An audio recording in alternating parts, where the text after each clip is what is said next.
Nothing is the absence of something. The absence of something. It's impossible for something to come from nothing. It is impossible for something to come from nothing. That's impossible. Because from nothing, nothing comes. So that's impossible.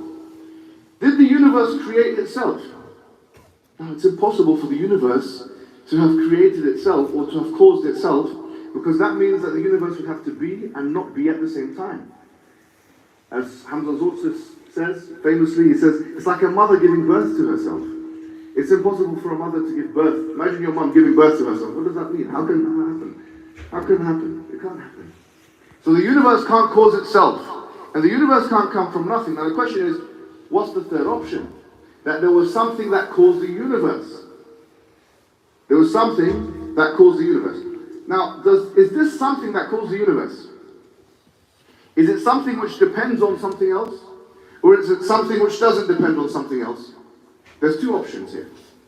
If they say there is something which depends on something else, then you're going to keep going back and say, well, that depends upon something, and that depends upon something, and you'll never meet a resolution. So what is something which all things depend upon, and it depends upon nothing? And this is what the Quran calls as-samad. This is what as-samad means. It means that everything depends upon God, and God depends upon nothing. And in fact, logically, this is what you require. You require something that all things depend upon, and that thing depends upon nothing. This is the requirement. Now, if they say, well, I don't believe in that, I don't accept that, whatever, doesn't matter. You've done what you had to do. You've put the message across. So you're not trying to convert or force anybody, but this is the kind of reasoning and the kind of argumentation that we need. So now, I want two volunteers. One of them is going to pretend to be the atheist, and one of them is going to pretend to be the Muslim, and we're going to do one role play. I know there's some sisters, maybe you can do this when you go home or something, I'm sorry to say, there's no facilitation, but let's just have, well, obviously most of you guys are not going to be able to do this anyway as well. You can be the volunteer. By the looks of your face, I have to make you the atheist. I want to kill you. What's your name, brother? Oman. Okay, not Jordan, not Egypt, but Oman. Okay, mashallah, we have Oman here, he's going to be called Barry, and this young man here. Come. Oh, this is a very young guy. MashaAllah. Let him be the Muslim today. Okay, so what I want you guys to do, yeah? What's your name, my friend?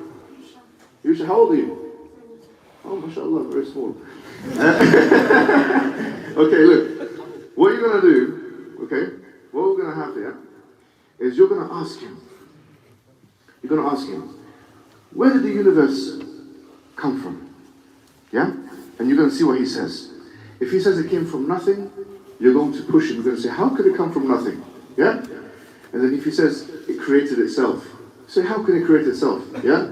And then you're going to show him that the universe, where we live, the universe, it had to have something which is not created. Yeah? Which everything depends upon it, and it depends upon nothing. Okay? Try your best. Please go. Should we give him the, where's the microphone? Where's the Luton microphone? Huh? Where did he get? What pound shop did he get or something? Every shop here is a pound shop actually, isn't it? Cheap place. Okay. Start us up. Someone who wants to start? You want to start, yeah? Ask him what you're asking. Where did the universe come from? Go ahead, answer. It came from nothing. How did it come from nothing? It came from itself. How could the earth create itself? It's science. How did science know this? Because a professor said it came from nothing. But they're stupid. Why is it stupid? Some scientists are lab rats. But they're quite clever though. Surely they're right. How can they be wrong? A lot of people agree on it. How would they know if they were the first people to stand on earth? How did they know how it was created? I like this boy. What's your name again? Yusha, mashallah. This guy is humiliating you, brother. Okay. Keep it as that. Mashallah. Well done. Well done. Takbir. Take a seat, mashallah. Thank you. See, I like the fact that you graded your language for his age. Well, actually, maybe you're trying your best. I don't know. Okay, so this is the first thing. So once we've established that the universe can't come from nothing, it can't create itself. The second thing we do. Oh yeah. Okay. Luton technology. The second thing we do, right, is now we have to establish that God is one. So the G stands for what? God. Yeah? The O stands for oneness. Oneness. Yeah? Because if there's someone who believes more than one God, then this is confusing and this is problematic. And they can't believe in this and they can't be Muslim if they believe in more than one God. Now the Quran says, beautifully, it says, مَا اتَّخَذَ اللَّهُ مِنْ وَلَدٍ وَمَا كَانَ مَعَهُ مِنْ إِلَهٍ إِذًا لَذَهَبَ كُلُّ إِلَهٍ بِمَا خَلَقَ وَلَا عَلَى بَعْضُهُمْ عَلَى بَعْضٍ. That Allah has not taken a son, and there was no God with him. If that had been the case, each of the gods would have taken what they have created, and they would have tried to dominate one another. Now this is very important. When we say we believe in God, one of the characteristics of God is that He is all-powerful. He is all-powerful. Now what does it mean to be all-powerful? That means that there's nothing or no one that is more powerful than you. That's what all-powerful means. Now if you're saying there's nothing or no one that's more powerful than you, that means that no one can beat you. No one can dominate you. No one can finish you. Except for that little boy. Okay? That's something else. But this is the idea. So when you say Allah is all-powerful, fine, you believe in an all-powerful God. What it means to be God is that you're all-powerful. That's one of the characteristics of God. You're all-powerful. Now how is it possible that you can have more than one all-powerful being or entity? This is actually impossible. Say for example you have two gods, God 1 and God 2. God 1 is all-powerful, God 2 is all-powerful. We put them in a fight together. Who wins? What, is it going to be a draw? How could the all-powerful one, he doesn't know how to fight, he doesn't know how to beat the other one? What is it going to be? God 2 beats God 1. That means God 1 was never a God in the first place. God 1 beats God 2. That means God 2 was never a God in the first place. Which means the fact that you cannot have more than one all-powerful entity. So when the Christians say we believe the Father, the Son, and the Holy Spirit, and they say the Father is God, the Son is God, and the Holy Spirit is God. You say the Father is all-powerful, the Son is all-powerful, and the Holy Spirit is all-powerful. Okay, who is going to win in a fight now? You put Jesus and the Holy Spirit. What's it going to be? Dana White in the middle or something? And who's going to win? It beggars belief. It's impossible. God cannot be dominated, cannot be defeated. You see? So we say there cannot be more than one more powerful agent. Simple, isn't it? You say God is all powerful. That's what the definition of God is. There can only be one of them.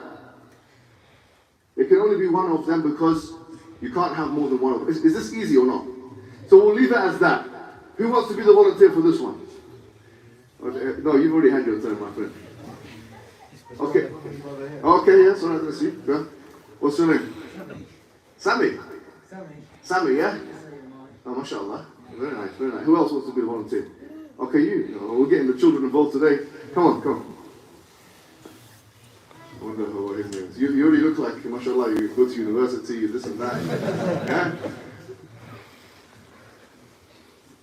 Oh, what's your name, brother? Omar, how old are you? MashaAllah, all the 9-year-olds are coming. What is it, year 5 reunions? Year 5, they're coming over. Okay, there you go. So what you're going to do, brother, is you're going to ask him. He's pretending he's a Christian, okay? He believes the Father is God, the Son is God, and the Holy Spirit is God, yeah? And you're going to say, is the Father the all-powerful one? He says yes. He says the Son is all-powerful. Which one is more powerful? That's all you're going to say, yeah? And whatever he says is going to be wrong, okay? Don't worry about it.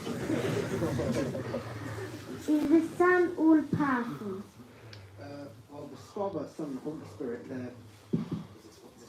The Father, the Son, and the Holy Spirit, they're all the same.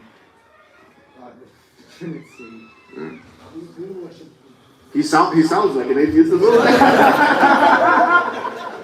Well, yeah, the Father is great, yeah.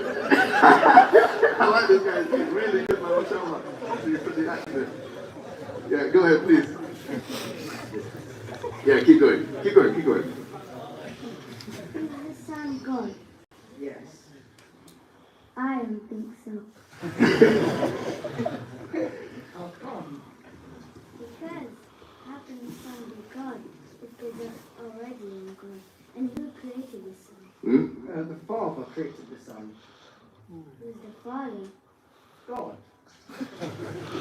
This is actually how it sounds like at the highest levels. This is how it sounds like at the highest levels.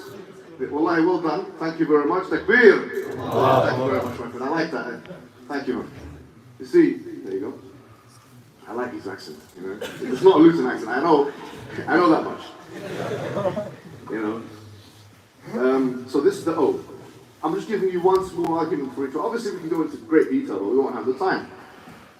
Now, the next part is, so what does G stand for? God. Say it a bit louder. God. Say it one more time. God. What about O? What does it stand for? Oneness. Say it one more time. One more time. Okay, brilliant. So now we've done G, we've done O. Now we're doing revelation. R is for revelation. So put this down. R stands for revelation.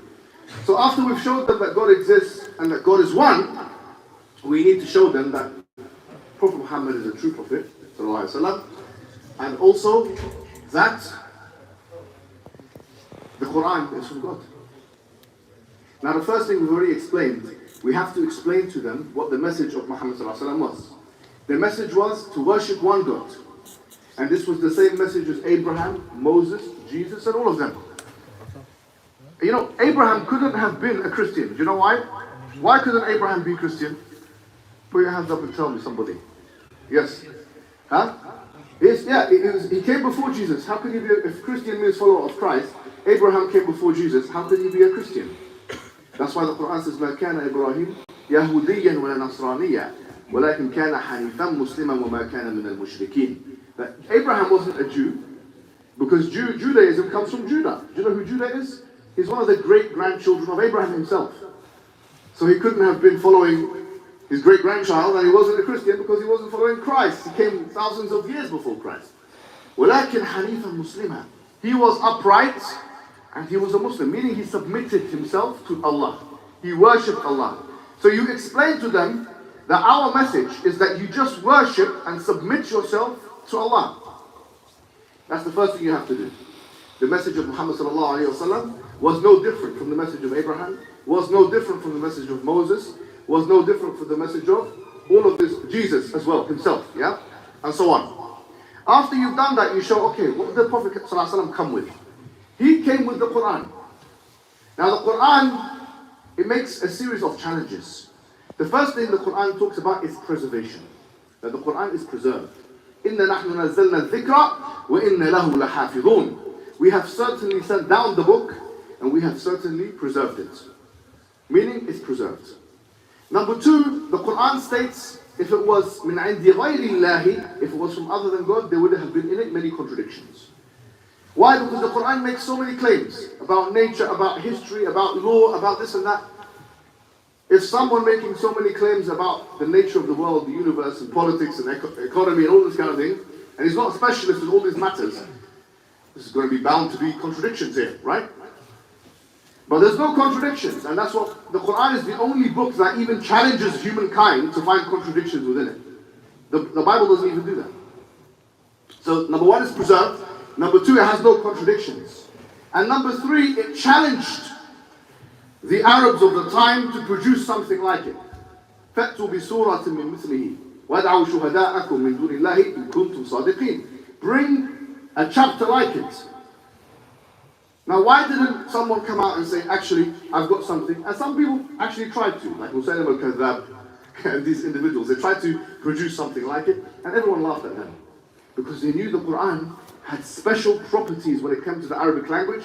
It de-scoped the Arabic language. So much so that even the adversaries, meaning the enemies of Islam, they acknowledged that the superiority of the Arabic language of the Quran was higher than every poetry that was existed at the time. And these guys were very good at poetry. You know, these guys were very good at poetry. They loved poetry. So they knew they could distinguish between good poetry and bad poetry. Good literature and bad literature. Right?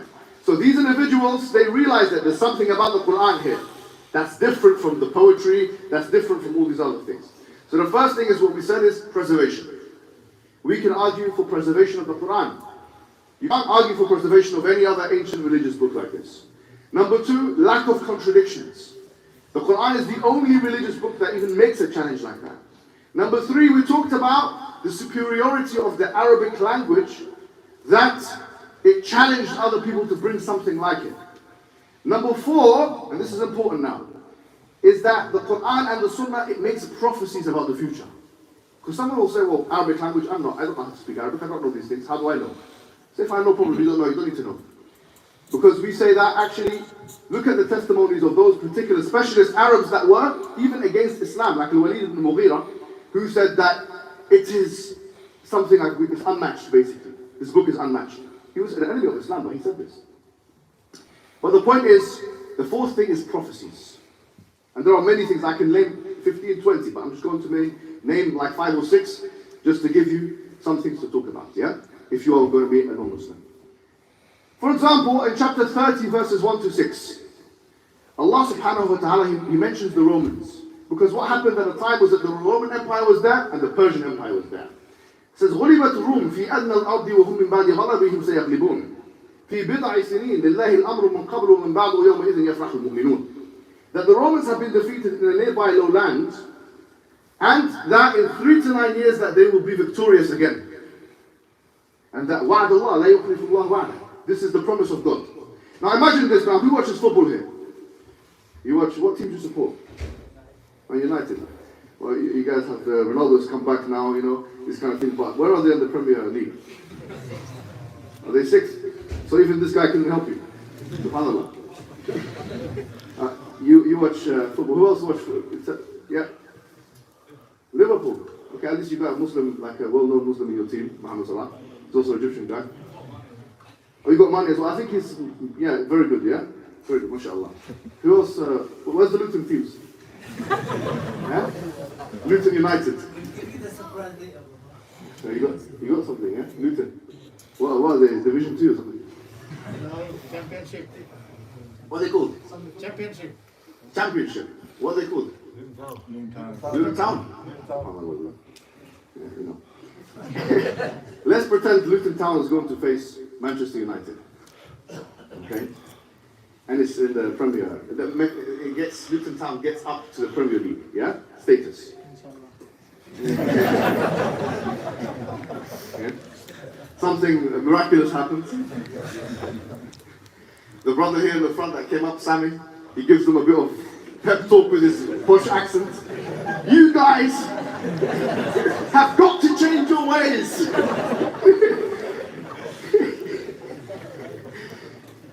And they change their ways, and they've been making it to the Premiership League. And they face Manchester United. Who's the top players, the strikers and whatever for Luton Town? Probably some unknowns that none of you know who they are. No disrespect to them, you know. But Luton Town plays Manchester United. And I come in front of everybody. Or somebody, let's not say me. Someone comes and says, I am getting revelations from God. The all-knowing one, the one who knows everything, has come to me and he said that Luton Town will beat Manchester United 4-1. Imagine this happens, yeah? And it will happen in 2 years' time or something, yeah? Or it's going to happen next season or something like that, yeah? And then they play and everyone's watching to see if this guy is true or not. Let's see if he's really being inspired by God like he says he is. Because this is going to prove him right or wrong. It's done. And then they play. And Luton Town comes and the striker's there. And he's about to score and oh, he misses. And all of a sudden, your favorite player, Cristiano Ronaldo, he scores the first goal. And you think maybe he said 4-1, right? So maybe maybe he can still be right. And then you go to the second half. And then he scores another goal. And then he scores a third goal. What's going on here? And then he scores a fourth.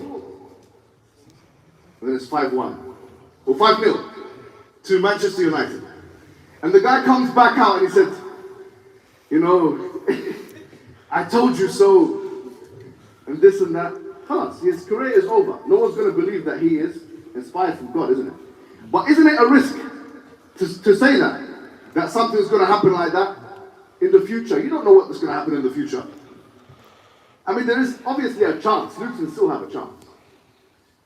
You know, they've got the poor technology and the £1 shops and all this kind of thing. But they still have a chance against Manchester United. But he has a very slim chance.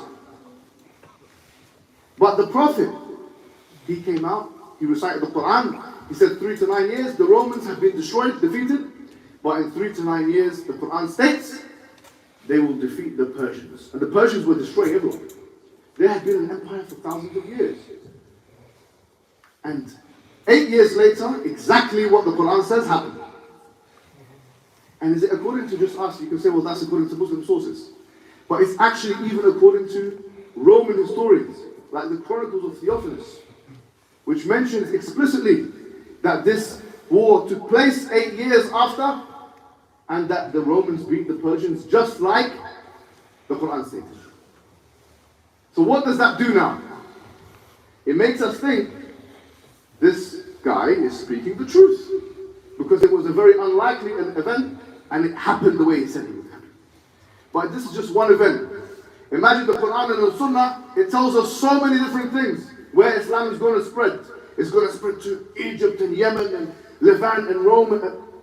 It's going to go all these places. It's going to go to As-Sind wal-Hind, which is Pakistan and India. It's going to go this place and that place. Look how much of it has come true. It tells us, the Prophet told us about in the future, how the global economy is going to be based on interest. مَنْ لَمْ يَأْكُلْهُ, he said. أَصَابَهُ مِنْ غُبَارِهِ. Whoever doesn't consume interest, he will not be able to escape his dust.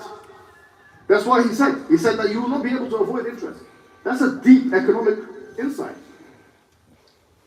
He even talked about sexually transmitted diseases, that there will be new ones. The invention, the advent of them. Not just that they will spread, but there will be new ones.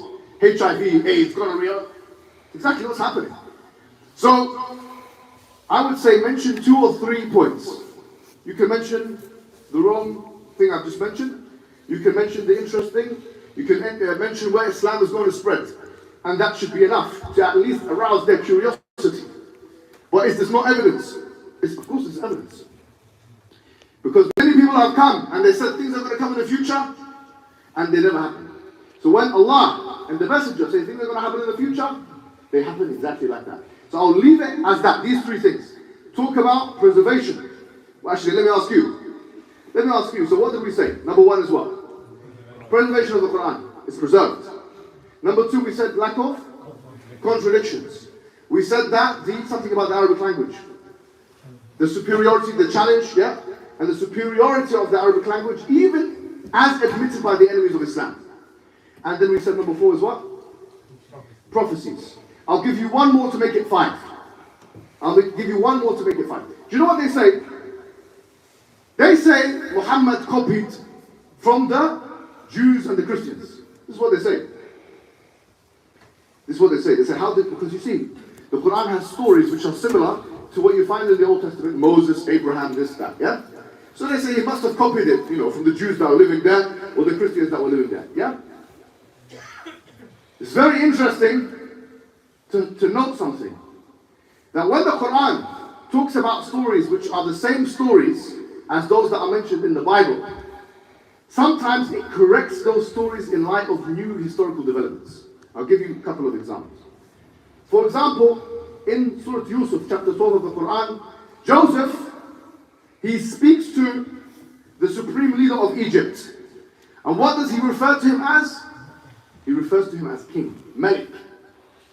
Whereas in the Bible, in Genesis, Joseph speaks to the supreme leader of Egypt and he says what? He calls him Pharaoh.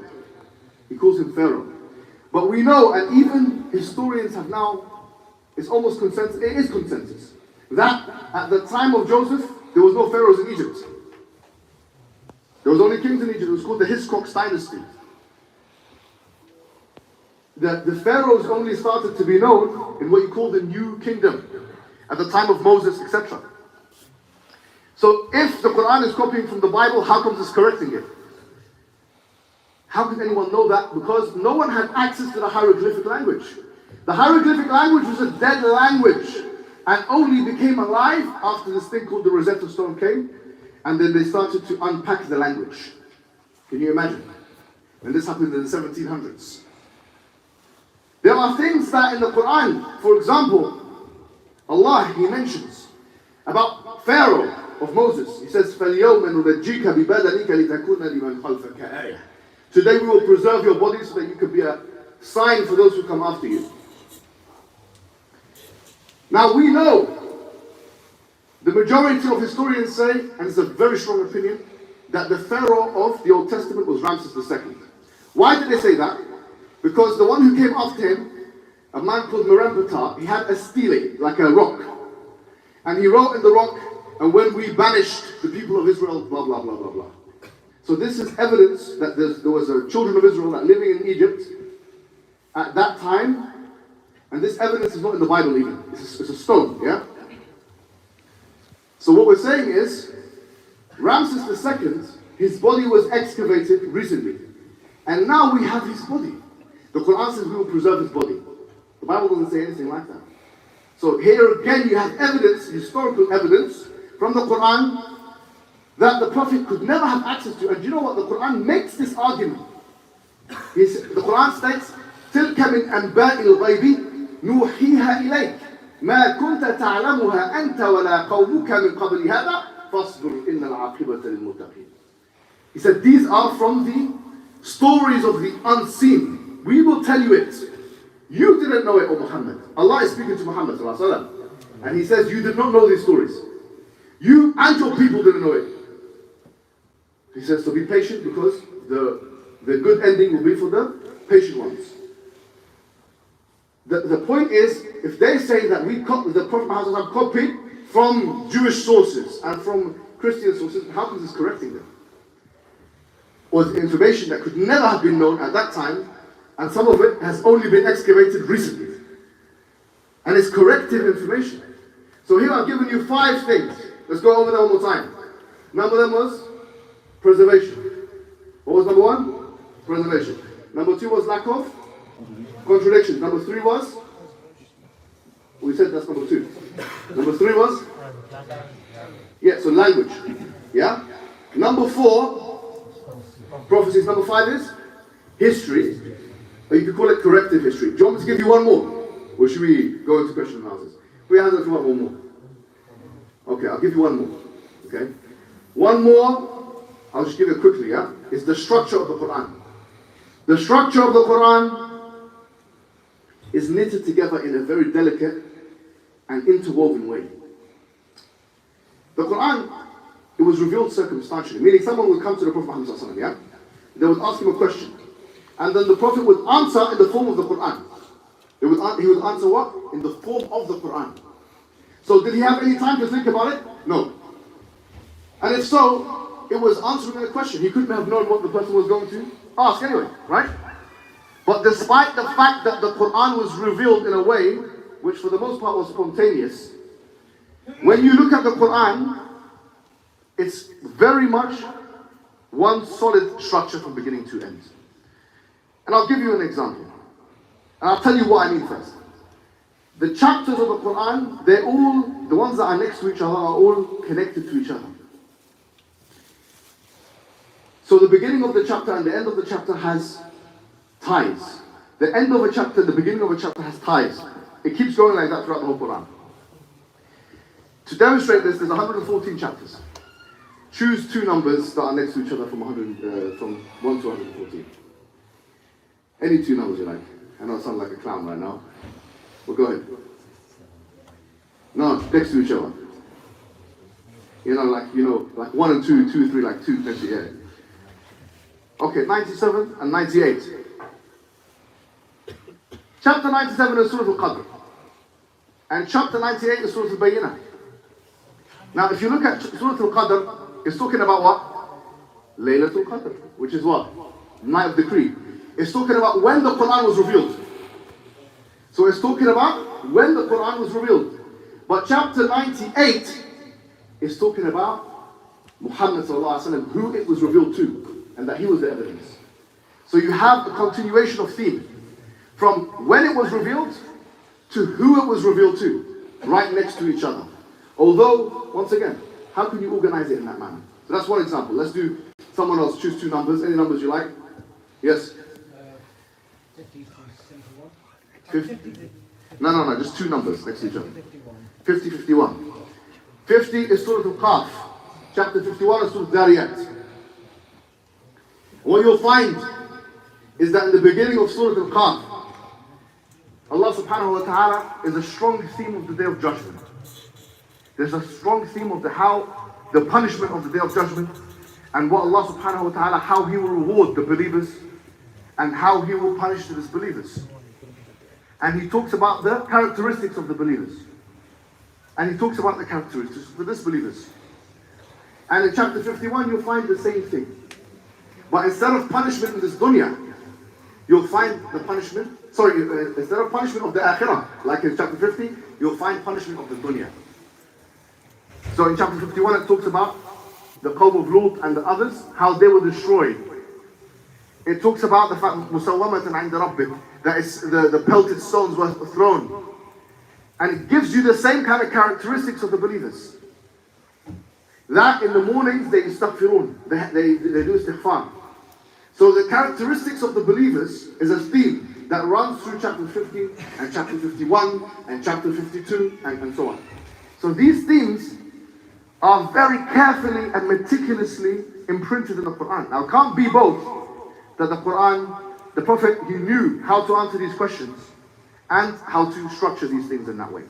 So the sixth evidence, therefore, is the structure of the Quran is very carefully crafted. So these are evidences that the Prophet Muhammad was a true prophet. And you can add to these evidences that his life, because we know he was offered everything. He was offered women, money, this, that, all the things that why people do things, he was offered it and he rejected these things. Even if it meant that he could put his life in danger, that he was disenfranchised, that he was poor. SubhanAllah, the Prophet didn't live a very easy life. You know, one time they saw him under a tree, sleeping. You know, and he had marks on his back. He said, sallallahu alayhi wa sallam, مَا لِي وَلِلدُّنْيَا مَا أَنَا فِي الدُّنْيَا إِلَّا كَرَاكِبٍ اسْتَظَلَّ تَحْتَ شَجَرَةٍ فَرَاحَ فَتَرَكَهَا. That I'm just in the world like a rider, someone who rides a horse. And then he spent some time under the tree, the shade under the tree. He had a rest and he left. Meaning he wasn't interested in dunyawi pursuits. Just look at his life.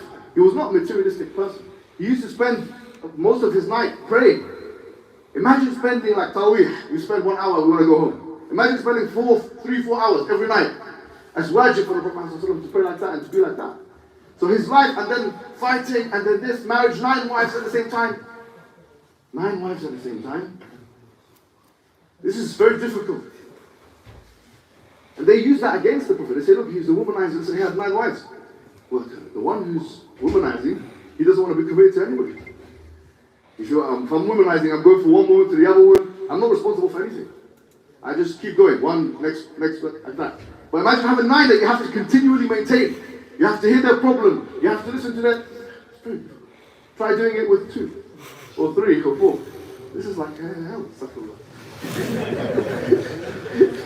It's very difficult. Now imagine 9. He's got 9 wives. He's fighting. He's not telling the people to fight, and then he's staying at home, having a good time, tea, and just like what these people do nowadays. Like these leaders of the world. They say, go and fight, and then they stay, you know, in the office, in the White House, and they do nothing. But he was fighting himself, defending himself and his community from the transgressions of the people. Putting himself in danger every single time. Drinking water and eating dates, like had a very poor life. His wife sometimes will complain about this. Very difficult life. And they told him, if you look, He said, if you want this, if you want women, if you want this, we'll give it to you. So his life story itself is evidence that he was a truthful man. Wallahi, is the best, one of the best evidences. And so you should tell the person that you're trying to bring to Islam some of these things, because a lot of them, they don't know it. Okay? So that's all, inshallah. And since we've gone on for 35 minutes, is that right? 35 minutes? We'll leave it there, because otherwise you guys are going to get tired. We've got questions and answers, so we'll leave it until next time, inshallah. You guys should go play with each other and see how this works, yeah? And inshallah, try it with your non-Muslim neighbors. Try this with like a person in your school, or a colleague, but do it slowly and strategically. Don't just go, you're working, I don't know where you're working, Burger King or something, you should be working there anyways. But let's say you're working, I don't know where you're working. And then all of a sudden Barry starts hearing it. Barry, do you think we came from nothing? A lot of it is to do with how you conduct yourself. Some people, they require a little bit of harsh treatment, but those are the minority, by the way. The majority of people require adab, speech, nice, all this kind of thing. So when you get your chance, inshallah, do that, and we'll open it to questions and answers, inshallah.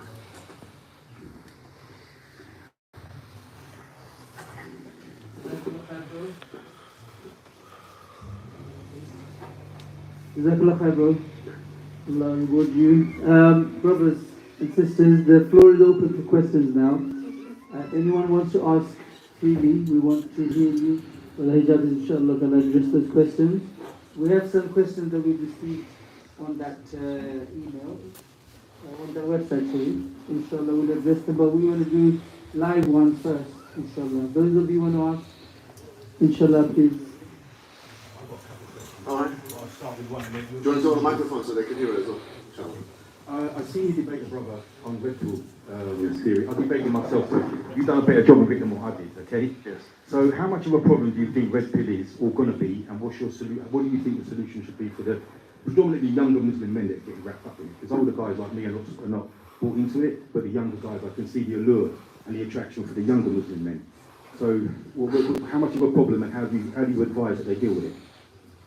I don't think it's as big a problem as we think it is. It's when you look at it's how much it occupies the internet space. It doesn't really. I mean, there's 3 or 4 big channels, and they don't really affect our communities as much. It's only starting to do that, and so I don't think we need to. We don't have to. We shouldn't have a disproportionate response to it. It's not like feminism compared to Red Pill is like a mountain compared to like a sandcastle or something like that. So we should focus our efforts on feminism. Red Pill is a reaction to feminism in a sense, but obviously it goes further than that, and it has all these attitudes that we don't accept as Muslims. And so, in a sense, we do need to educate young men and to take responsibility, because at the end of the day, that's one thing the Red Pill movement doesn't do. It doesn't imbue a sense of responsibility in young people. And I feel like that's one thing, that's a good way to counter it. Islam tells us, as a man, you have to be financially responsible, you have to be protector.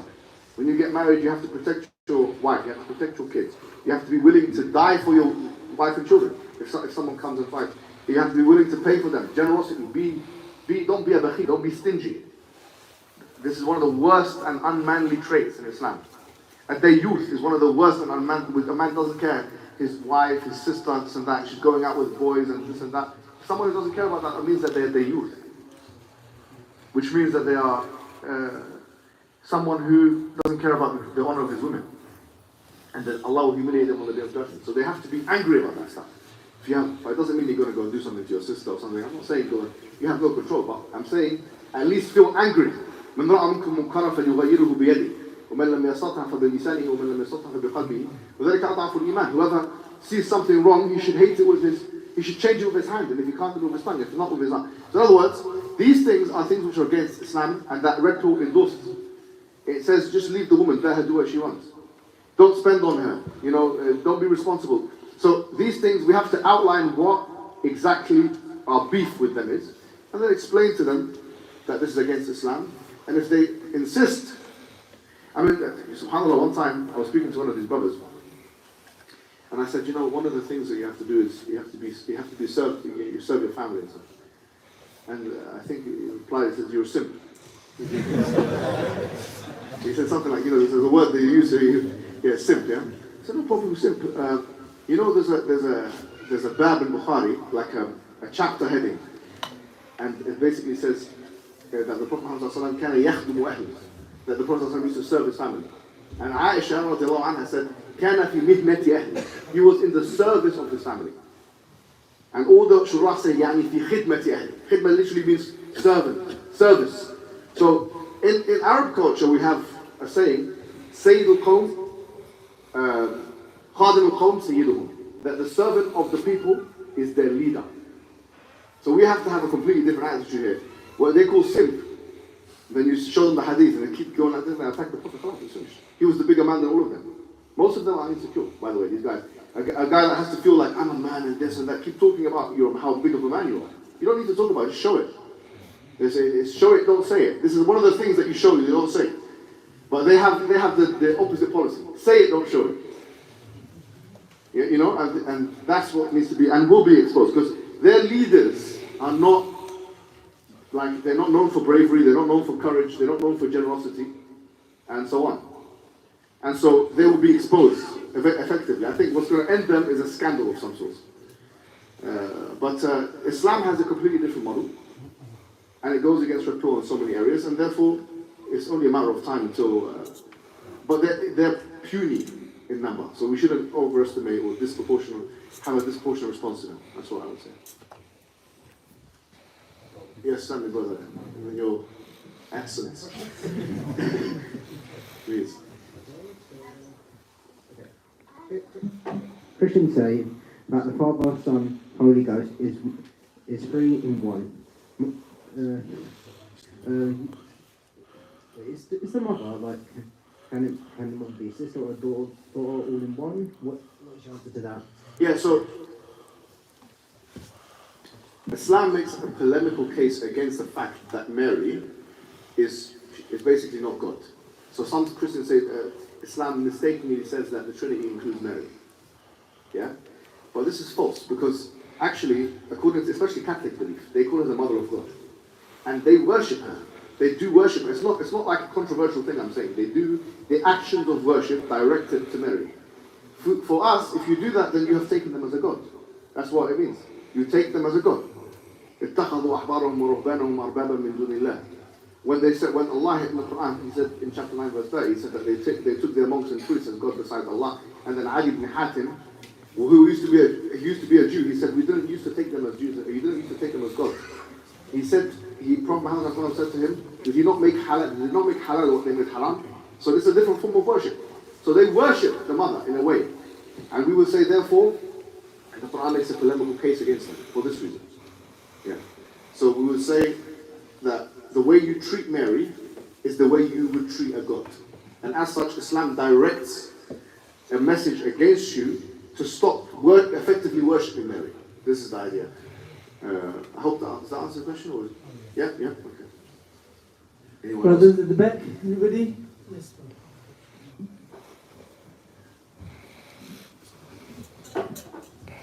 Assalamu alaikum.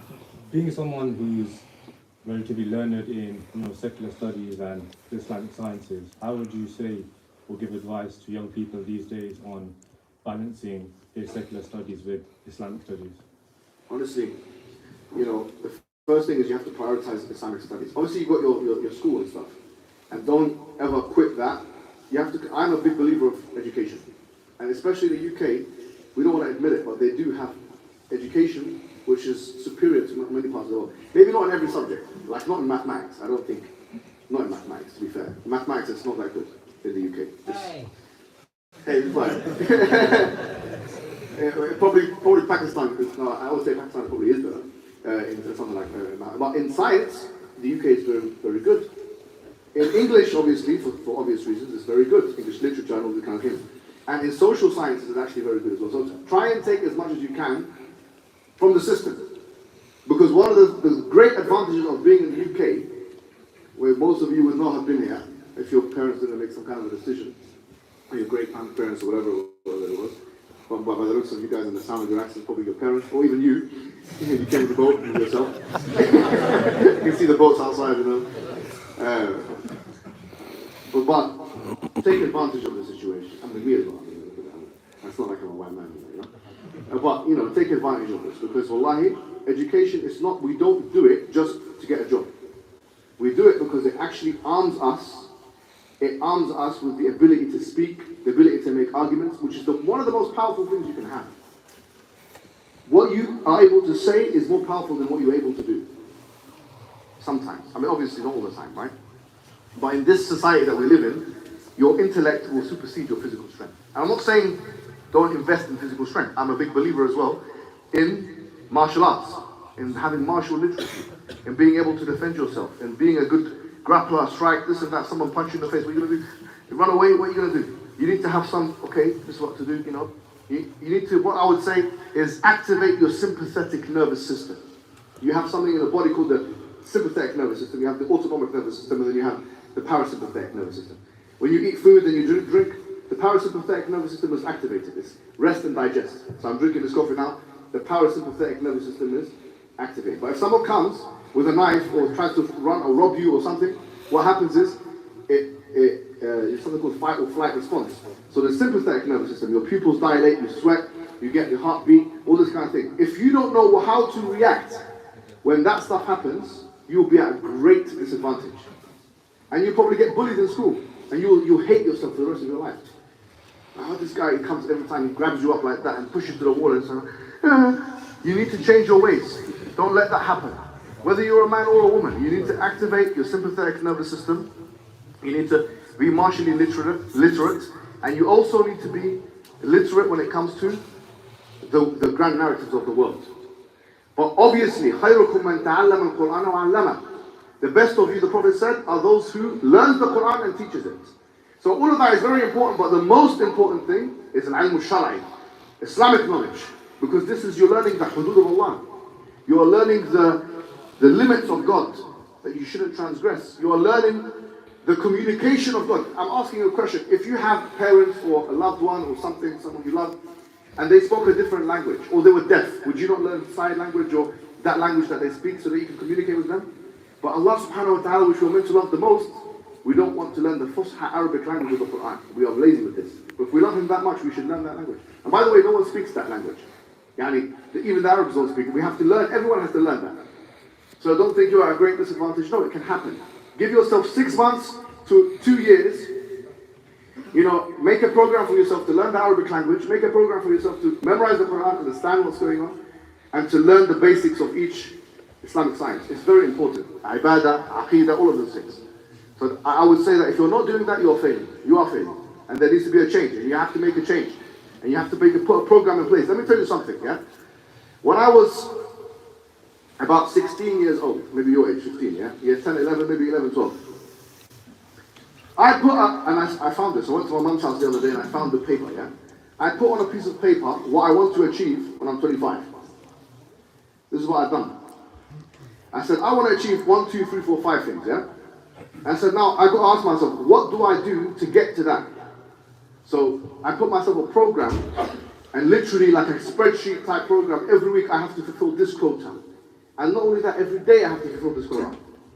When you start taking things seriously, when you start taking life seriously, life starts taking you seriously. As the Arabs say, man jadda wajad. Whoever gets serious will find what they're looking for. So what I'm saying is, if you don't have a plan, plan to fail. If you fail to plan to fail. You've got to have a proper plan. A plan for your physical, for your mental, for your spiritual, and mind, body, and soul. You have a good plan for your family, for yourself. And once you have that plan, then you can move towards that plan. But if you leave yourself just like that, and just on TikTok and this Instagram and whatever, YouTube and this and that, watching my memes and laughing and stuff, and I'm in the background doing some hard work, and you're watching my memes, then it's just like, give them bread, give them wine, as they say, you're just watching TV, or you're waste man, sorry to say, or something. So you're going to let your life live. Hassan al-Basri said something. He said that we are just a matter of days. We're physical bodies, yeah, but we're also days. And every day we lose a part of ourselves.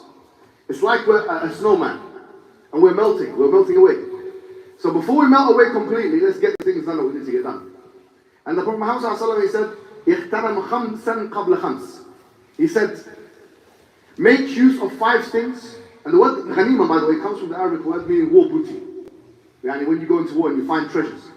اغتنم خمسا قبل خمس. One of the things that he said, make use of 5 things before 5 things come. He said, شَبَابَكَ قَبْلَ هِرَمِكَ. He said that your youth before your old age. So make sure you're making use of this time. It's not going to come back to you. And Quran and this and that, it will give you a real sense of solidity, anchorage, strength. You know? If you don't have that, wallahi, when you're 25, 26, 27, you're going to look back and think, I wish I did it. You're going to regret it. And let me tell you one last thing about this. The pain of discipline is less than the pain of regret. Let me say that one more time. Or let me put it another way. The pain of regret is more than the pain of discipline. So when you get to 25, 35, whatever, you're going to look back and say, oh, I wish. But the pain of getting yourself disciplined now is less than the pain of regret. So get disciplined. This is a very important thing to do. Have a program for yourself. Bro, we've got a question which is quite relevant to a young generation regarding LGBT. How do you tackle LGBT studies towards youth in secular education system? And if Muslim individuals have endorsed the movement, how does anyone give advice? Look, we have to treat it like a religion. I was just on Twitter the other day, and I saw a man. Oh. I don't know what to say. And he was like, wearing like, women's clothing, or maybe it was a woman, I don't know, whatever, that person. I saw a person wearing, and it was saying, it was meant for kids, yeah? He's saying, there's all kinds of genders nowadays. There's man, there's woman, there's this, cis, this, but boom, boom, boom, boom. It was so confusing, even for me. I was thinking, how is a child going to know this? This is going to be a difficult one to market to a 10-year-old, yeah? But the thing is, I was thinking, wow, 100 years from now, when the historians get their hands on this information, and the anthropologists, which are people who look at civilization and stuff, yeah? What are they going to say? Do you know what I think they're going to call this? Western mythology. You know what myth is? Like fictions and stories. And when you have a Korean man, a white man, yeah? There's a video of a white man on YouTube. I'm not talking about something. He comes out and he says, I am a Korean. He says, I am a Korean. And he was being so forceful about it. I identify as a Korean man. Blah, blah, blah, blah, blah. Imagine now you're a historian in the year 2100. And you see this information. There's a white Caucasian man saying that he identifies as a Korean man, which is a different ethnicity, a different race, a different set of genetics, which is basically it's against the reality that we see. It's against the scientific reality. How are they going to classify such a thing? It has to be classified as myth. So what is the difference between LGBTQ in that regard, like what you call queer theories and the pronouns? What's really the difference between this and Hinduism, where they have like, Ganesh and, the gods with 8 arms and all of that kind of thing? No, they can imagine as well. Because what happened is, and you've got to think about it, when you remove religion from the public cycle, we're talking about irreligiosity of the West, they make their own religions now. And this is their religion. It's not called a religion, but it is a religion. So we have to treat it just like a religion. So just like before in the past, we used to teach our kids, this is Hinduism, this is Christianity, this is what they believe, the Father, Son, Holy Spirit, like we were doing today. We say, and this is the queer LGBT understanding of the world. This is an understanding. This is what they understand. They have their own sets of mythologies, which is an interesting type of mythology. Because usually myth works in history, like how this happened in the past or whatever, but they have a present day mythology. So they mythologize themselves. They're making themselves out to be like superheroes, this and that, Batman, this and we can say what you want. So that's how you should teach your children. But we have to own the narrative. It's wrong to say, well, we're going to close our ears of the children so they don't hear it. No, we should be the ones that tell the children about this. We explain to them ourselves, from our perspective, what this means. Why are there people, men and other men? The Quran talks about it, And wallahi, I'll tell you one more thing. I was deeply thinking about this mas'ala. Every prophet, when he comes to his people, what does he tell them? He tells them, worship Allah. A'budullah ma lakum min ilahin ghayruh. Worship Allah, there's no other God. Do you know there's only one prophet in the whole Quran? In the whole Quran, that he went to their people, he didn't say this? He didn't start off by saying this. You know who it was? Lut alayhi salam. I was thinking about it. Why does it? Because وَإِلَى مَدْيَنَ أَخَاهُمْ شُعَيْبًا. Shu'aib came to his people. قَالَ اعْبُدُوا اللَّهَ مَا لَكُمْ مِنْ إِلَٰهٍ غَيْرُهُ. وإلى this Hud أخاهم صالحا. قال اعبدوا الله ما لكم من إله غيره. The Salih and this and Shu'aib and all of them come and say the same thing. ما لكم من إله غيره. Worship one God. But Lut, he didn't say that. Because the thing is with homosexuality as a disposition, it's so powerful that unless you deconstruct it, Tawheed cannot enter the hearts of the people. There's two things that take people away from Islam. Shubuhat, which are doubts, and shahawat, which are desires. Sometimes your desire can be so much that it intoxicates you and you cannot even think. Like imagine going to a person who's drunk and trying to explain to them Islam.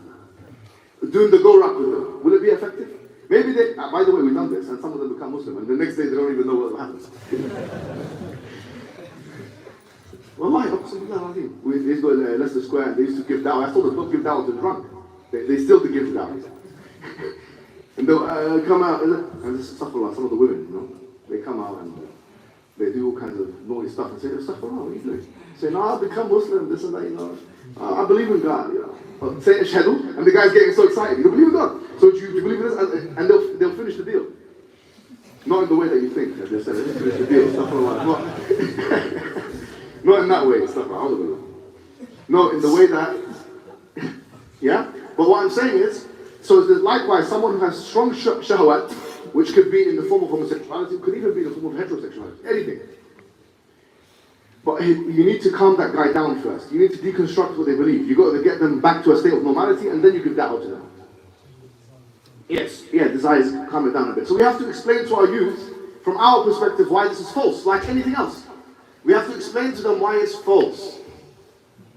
And you can look at my videos online with homosexuals, how I discuss with them, and it's been very successful. Watch it and see how I do it. Because obviously I'm not going to explain it right now. But in a nutshell, the approach should be that we ourselves, in messages like these, we teach, we have a madda, we have a module, we have Quran, we have tajweed, we have usul, we have fiqh, and we have LGBT studies. And we're not doing it so we can please the prevent or whoever it is. We're doing it because we want our own narrative of that study to be there. If we don't teach it, you know what they're doing now with the Muslim, with Islam? In every university they have like Islamic Studies Society. And you see a zindiq there, a kafir, telling them about how Islam is wrong, basically. Okay, if they can do, we can do. We have to own the narrative rather than running away from it. That's what I think we should do, inshallah. Yeah. Jazakallah khair. Brother, we took my turn. Now I forgot my question. But I wanted to say, brother, mashallah, you know, this is another niche for our young generation, and mashallah, you're an inspiration. Please don't state the obvious in front of the people. I've got one question for you, brother. You studied the philosophy and logic. How effective is this for da'wah? And also studying philosophy for our young brothers who are going to go to college and university here as well. A piece of advice. Studying philosophy often leads to doubts, like you said yourself. You're, trying to clarify doubts in Islam. So, do you find that studying philosophy and logic is very effective for this generation and the upcoming generations? I think logic is in the da'wah. Logic is a subset of philosophy, and it's not that hard to go through it. Like, there's a language called L1. It just tells you, like, oh, if this happens and this happens, and you can learn it quite quickly. There's different languages of logic. You don't need to necessarily study those. You can study one or two of those L1, which is propositional logic or something like that. And I don't think it will help you. It's like mathematics, basically. Like, they'll tell you things like this principle. It's like set theory and mathematics. It's like studying maths. So I think that it will sharpen your mind and it will strengthen your mind, and it's good for you in that sense. But you shouldn't go too deep into it, because like you said, especially with philosophy, it depends on who is teaching you. Now, if this person has got their own agenda, they're going to not be doing philosophy teaching to you. They're going to be doing da'wah to you. They're doing their own da'wah, whether it's feminism or liberalism or whatever. They've got their agenda that they want to spread to you.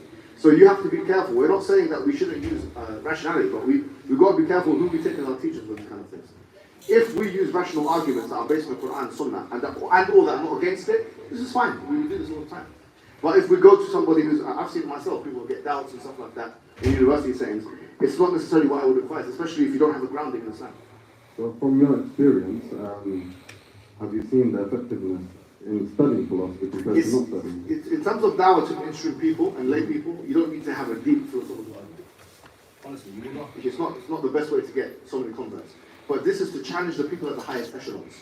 Okay, the top people. If you want to make a career out of challenging people at the top echelons, then it's a must actually. It's not even. But if you don't and you just want to give dawah in your community or whatever, then you don't need this. Yeah, it depends on what your look. Everything depends on your objectives. If you don't, first we said you have to make a plan for yourself. But if you don't have objectives, you can't make a plan. And if in your objectives you want to do things which mean that you need to challenge certain people or do certain things, and that requires you to learn certain subjects, then that's a different discussion. But it's not one size fits all. You guys have to have your own objectives, and then you have to work backwards from those, instead of like this one size fits all. You know, so it can work for some people, it'll be beneficial for some people, but not beneficial for other people. You know, that's what I would say. Jazakallah khair. One other question we received online. Go rap sounds like an amazing blueprint for Muslim da'wah. Yeah. What about giving da'wah to Muslims who are weak? Do the same thing. Go rap works with Muslims that are weak as well. Because it's like they need to go through why they are Muslim in the first place. They need to go through the same exact process.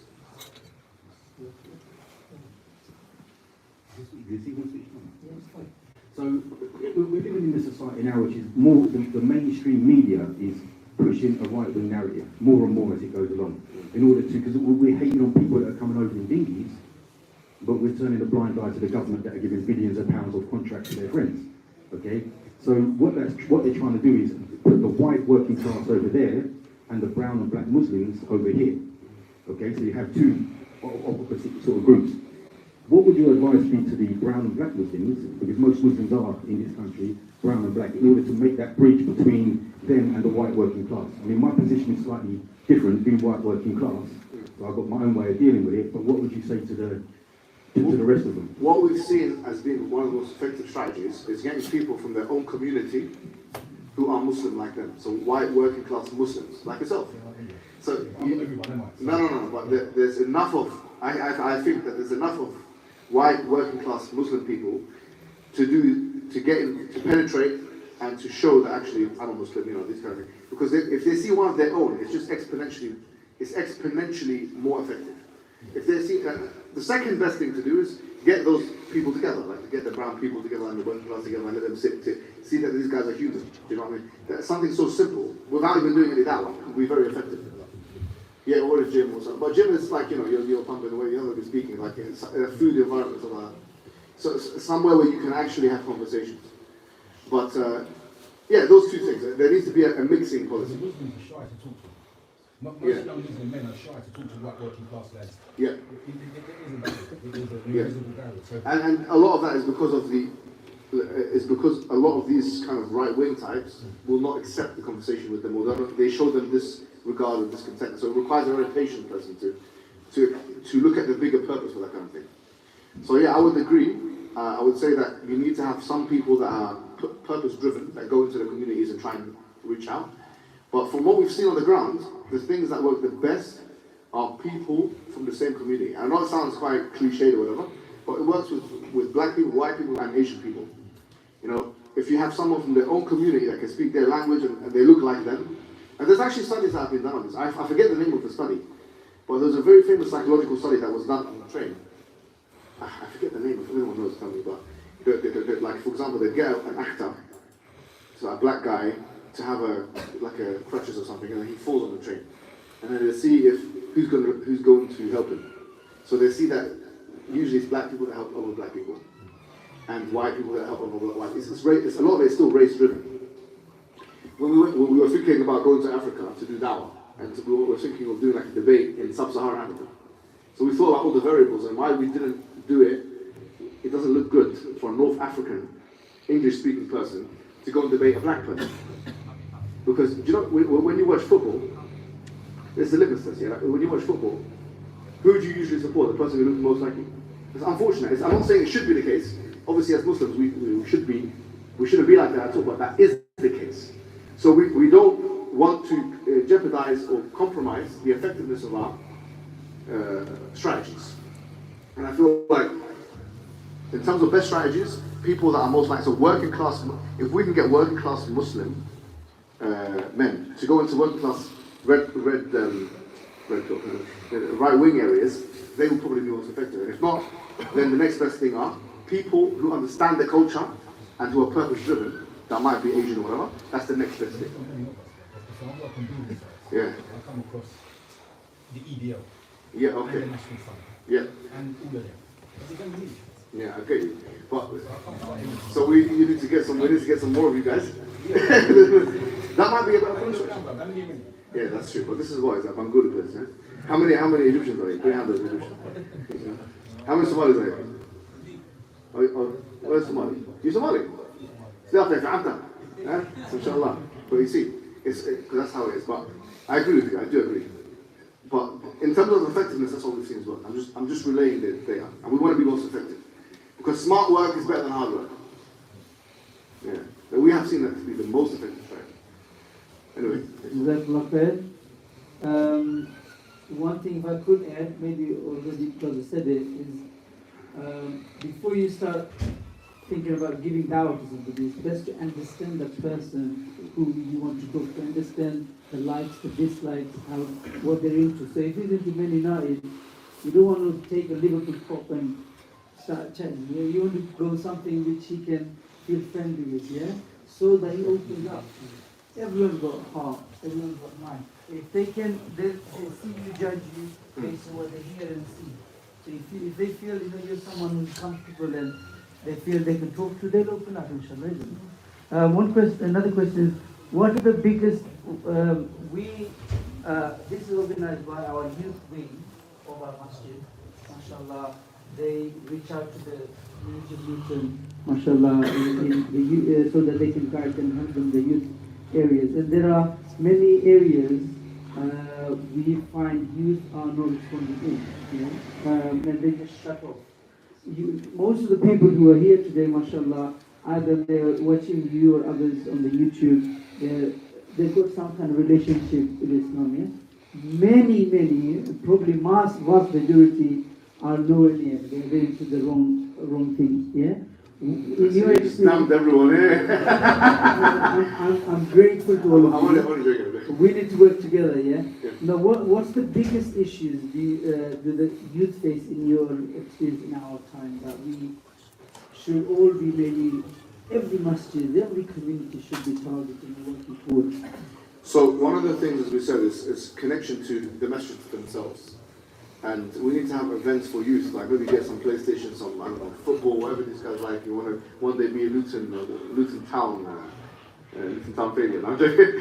Football player or something. Get one of those people to, to lead a football group or some other sports, martial arts, something like that. Food, PlayStation. If you have that stuff, they'll come. I believe that a lot of them will come, not all of them, but some of them will come. In addition, I would say one of the biggest issues is the issue of zina. The issue of haram relationships, the issue of all these things, and the major cure for that in terms of how we can bridge the gap between the older generations and the young generations is simply to allow marriage to happen at a much younger age. I don't know how it is in the Bangladesh community in Luton, but in some cultures it's like, you don't, the older generations are reluctant to let their children go at a younger age. They have to finish all of these things first. But in the meantime, these people are doing haram, and the parents are oblivious to it, and they're dishonoring the family name and dishonoring themselves Islamically. And they become someone, and the parent is at home and doesn't know what's going on, but their daughter and or their son are doing haram relationship, going to the house, going to the shisha cafe, and maybe smoking some weed, maybe snorting something else. I don't know what they do here. Eating some. No, you don't really eat pork. I don't think that's what happens. I don't think so. But then going to some club. I don't know if there's any clubs here in Luton. Are there any clubs here in Luton? See, that was a trick question, isn't it?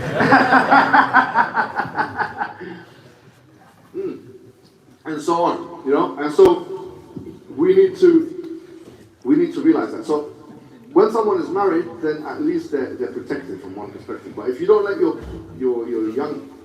young child, not young child, your child, as in your child, who's over the age of 16, yeah, get married, 17, 18, 19, 20. I'm talking about these ages. I got married at 20. Yeah. And I wish I got married at 18.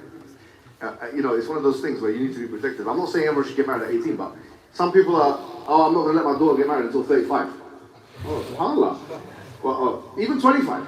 It's a long time. It's a long time in the age that we live in, you know. So you need to, and then lower the standards, because otherwise people are going to be committing zina.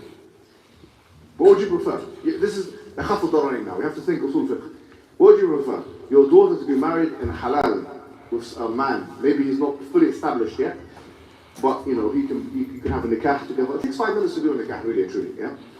So they can go out, and it's not boyfriend girlfriend. It's actual marriage. So it's fine. They go out. Maybe she lives in her house, and maybe it's a setup that's not fully developed yet. Would you prefer that, or that she's going out wearing this and the other guys? What would you prefer? And I don't want to tell you what the Hanafis say about the father's permission anyway. He'll tell you. But that's something else. I'm saying that we have to start being mature about this.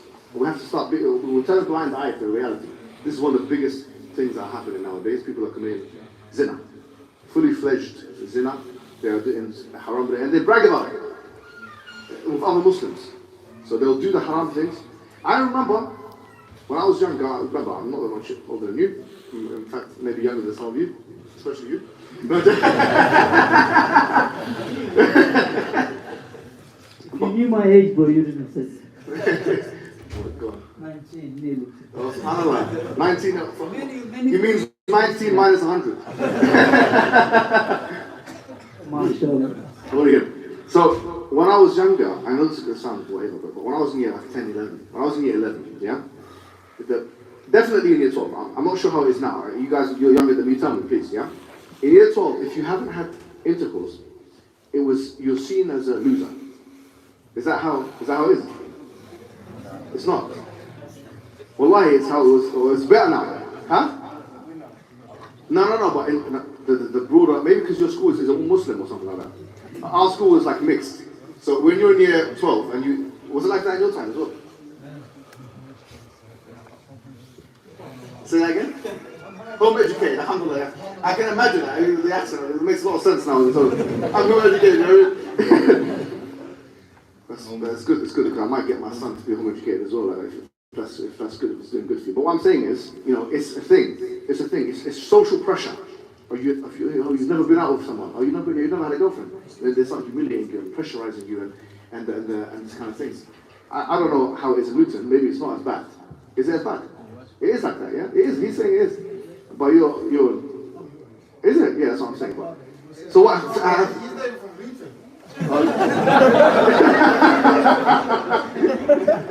I don't know, but these are all pressures, yeah, which we need to have a counter for.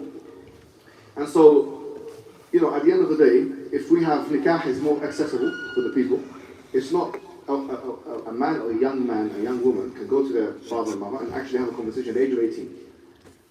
I think if we achieve that, that's a lot to achieve. But, you know, I say, look, I don't want to get married straight away, but let's put a plan in place, because I know a person, blah, blah, blah, just be open. And the parents have to be a bit more mature now. Because they say, no, shut up. Honestly, calm down. Because if you do that, then she's not going to tell you next time. He's not going to tell you next time. He's going to do it behind your back. You're going to go on TikTok or Snapchat or Instagram and DM sliding this and that and that. SubhanAllah. And so we've got to do it the right way. We have to open up the channels. And so that's a huge issue. And drugs. I don't know how bad drugs is. I heard Luton's a very bad place for this kind of thing. Oh, smoking weed, this and that, getting this. Parent give you £20 and you go and roll this and do this and haram. You know what I'm talking about. You know, this is, and Allahu Alam, if you have other drugs that you guys are interested or, sorry, not interested in, that you guys take or do or whatever. I don't know. But that's another issue. Or alcoholism, I don't know if there's an issue here. But for Muslims, from my experience in London, it's mostly weed. I want to smoke and this and that, and they're smoking, laughing with.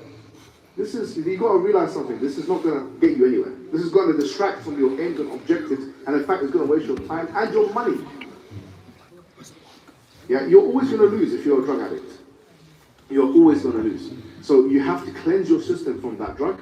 Remember, go back to the asl. You need to clean yourself up. You need to be purpose-driven, objective-driven, plan-driven. I don't know of any plan that smoking weed will be part of it, will be beneficial to it. Makes you dopey. Well, it makes you dopey. I have friends of mine, astaghfirullah, that smoke weed all the time. Yeah, it's not friends like that. I go and do dawah to them, of course, yeah? And it's like, yeah, so brother, what's going on? Hey, this and that. And one time, I got a friend of mine, long-time friend, yeah? He's this guy I'm talking about.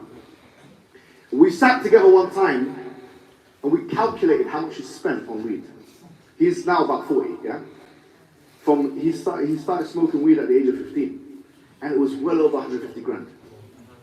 Which you can buy a mansion in Luton with. No, I don't think so, right? Well, it should be like that anyway. But you know what I mean? Like, you can probably get a flat with it or something, right? One bedroom. But what I'm saying is, subhanAllah, 150 grand, 150k, man. Spend it on what? And now where is it? It's in his system. His synapses are blunt. His synapses are blunted. Another thing is pornography. People are, this is so easy for everybody. Everyone's smiling now. Now it's about me.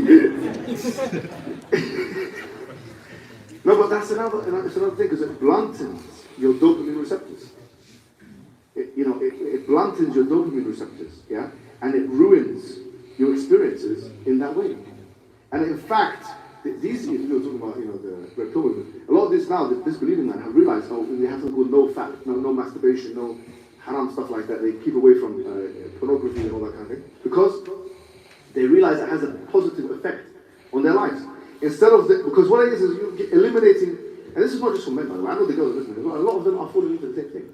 We think that it's a male-specific problem. It really isn't. Some females fall into this and they watch the stuff and it's haram, and they're addicted to it.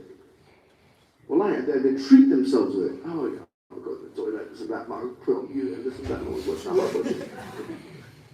Yeah, Allah's watching. Yeah. And we really have to, if you can control this aspect, because there are two urges that if somehow you can control a lot. The two urges are your sexual and aggressive urges. If you can control those urges, you can control a lot about yourself. So this is, in a sense, your jihad. It's your self-jihad. If you can do this, because willpower, having an iron will, being able to control yourself and your body and your emotions, that's one of the most powerful things you can get. That's strength. That's the real strength. So if you're able to win these fights, when you get aroused and this and that, and you're thinking of doing that, and you beat that, some of you don't even put up a fight. Some of you want to lose the fight. There's three categories of people. One category, they win every fight. Like Khabib Nurmagomedov, he wins every fight. Nurmagomedov, he wins, he's undefeated, undisputed. Yeah? Some people don't like that because they realize how to eliminate pornography from their life. What they do, they put themselves in areas where people are watching them. They leave the house when they think they're going to be alone. They have a set sleeping time, they know what, they cut it from the root. And other people, they win some and they lose some. With stretcher. So you win some, you lose some. Like Luton Town. Luton Town, the football team. You win, actually they lose more, right? Huh? That should be the last one, right? So these guys, Allah, don't despair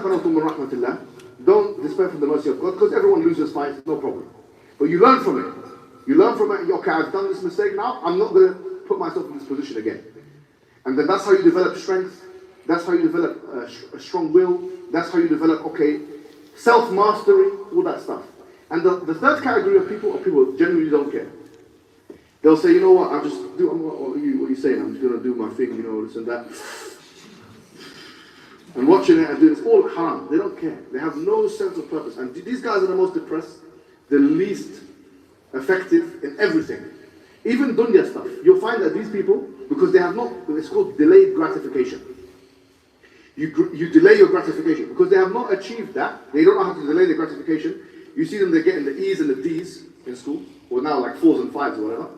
They're getting poor grades, they've got fat body, they've got this, they've got that, they're weak. They're very bad. They're very bad in life. They're failures in this dunya. And that is something you want to avoid at all costs. You know? As I said, if you become addicted to this stuff, it will blunt your dopamine receptors. There's parts of the brain which will literally not feel pleasure anymore. Because what it is that you have parts of the brain which is called dopamine, serotonin, and these are called neurotransmitters, yeah? These neurotransmitters are feel-good hormones. They're hormones that secrete. Now, if you do things which are hard, like go to the gym, studies, reading, whatever, your body automatically releases these things to reward you for your hard work. That's how we are programmed. So if you do hard job, like whether it's training or reading or something, your body releases dopamines, this and that. But when you're on your phone scrolling all day, and you're on Instagram and bam, bam, bam, and you're overstimulating yourself, you know what's happening? You're being rewarded for nothing. And that scrambles your brain. It gives you rewards for no good action. So it gives you no incentive to be successful. It bluntens your receptors, it makes you ineffectual, and it puts you out of a state of what you call homeostasis, a balanced state. So it ruins your mental health, your physical health, your spiritual health. It takes you away from your plans and your objectives. You have to learn to have willpower and to harness your will. If you don't learn this at this young age, you will be failures. So these are the kind of things that young people need to hear. Jazakallah khair, bro. Are you guys all okay? That brother looks like Ali Dawah. It looks like a Pakistani Ali Dawah, doesn't it? Inshallah. I thought Ali Dawah came. I thought, when did he come? It's coming, inshallah. We have a question. Maybe a bit personal, but you can talk about maybe generally. How, as a public speaker, do you retain or others retain purity of intentions and avoid falling prey to the pride and rear? This is a very difficult one because, I was doing some research on it, on the hadith of إِنَّمَا الْأَعْمَالُ بِالنِّيَّاتِ وَإِنَّمَا لِكُلِّ امْرِئٍ مَا نَوَى. That surely all actions are based on your intentions, and that all your intentions are based on your actions, or that you will get what you intended. فمن كان هجرته إلى الله ورسوله فكان هجرته إلى الله ورسوله وكان هجرته إلى امرأة دنيا يصيبها أو امرأة ينكحها فكان هجرته إلى ما أصاب إليه. That if your intention is to marry somebody or to get some dunya, I was looking at this hadith. Yeah, it's a very famous hadith, and I looked at Al-Tabari, what he said about this hadith. Al-Tabari said something interesting. He said the most important time to have a pure intention is in the beginning. Some scholars said that if you start off with a good intention and then all these things come in like riya and kibr and stuff, that you will not be punished for that. Interesting. They say it's where you start. Now some scholars disagree with that, but what the main thing is, if you start strong, you start because, and what should be the intention? You're doing it for the sake of Allah subhanahu wa ta'ala. Meaning, you want to submit your will to Allah, meaning you want the best outcome in terms of worship for the people, for yourself, for the community, when it comes to the worship of Allah. If you start off with that intention, then even if something like Hijab comes in and kibr comes in, obviously kibr is very dangerous because whoever has an atom's weight of kibr will not go into Jannah. So kibr is, the Prophet ﷺ is basically arrogance, but the Prophet ﷺ said, Batr al-haq wa ghamd al-nas. He described it as sidestepping the truth and oppressing the people. But it's also thinking that you're better than someone. So we have to keep reminding ourselves of our insignificance. And that's something that I try and do quite regularly, but I've stopped doing it now because my wife has taken over that role. That's the department of criticism and admonishment. Which is why I came here today.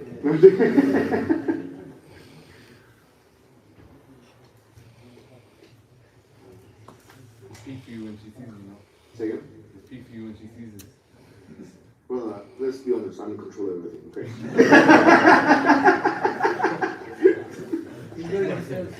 I'm only kidding. I just wanted to ask if you give a few pointers on what it means to be a real man, because I think a lot of the reason why lots of youth go into red pill, all this, that, because they try to provide a picture of what a man is, and we don't really have a good understanding of what a man is from the Quran and Sunnah. So if you give a few words on that, that'd be really good. You know, this whole thing about a real man, if you look at all the ayat in the Quran which talk about man, if you look at all, and I've done this myself, I've done it a few times because I'm really interested in it, you'll find that there are qualities which apply to men and women. فِيهِ رِجَالٌ يُرِيدُونَ أَن يَتَطَهَّرُوا. You know? That, for example, talks about the masjid. Men that want to be purified. Purification. So purification is not necessarily conventionally linked to manhood. But in the Quran it is. The Quran, being pure, being a pure person spiritually and physically, yeah, is something which is linked to manhood. فِيهِ رِجَالٌ يُرِيدُونَ أَن يَتَطَهَّرُوا. If you're dirty, if you don't know how to wash yourself, if you don't know how to clean yourself, you don't know how to, or if you're impure, we're talking about all these things that make you impure. That's against manhood from the Quranic perspective. Also, al-qawwama, الرجال قوامون على النساء بما فضل الله بعضهم على بعض وبما أنفقوا من أموالهم. You know that men are maintainers and protectors. And we talked about this. You have to want to maintain and caretake over your wife and your mother and the women folk in your family and protect them. And so generosity is connected to that. Because if you're a bakhil, if you're a stingy person, then how can you be a real man? You have to be generous. You don't feel like, I have to save this money. No, give it, save, of course. ولا تجعل يدك مغلولة إلى عنقك ولا تبسطها كل البسط. As the Quran says, don't bring your hand so close to yourself like this, and don't overstretch it. Meaning, have a middle ground when it comes to spending, but don't be ما يوق شح نفسه فأولئك هم المفلحون. That whoever safeguards themselves from stinginess, then he or they are the successful ones. So you'll find that the Quran talks about that, and it also talks about the fact that من المؤمنين رجال صدقوا ما عاهد الله عليه فمنهم من قضى نحبه ومنهم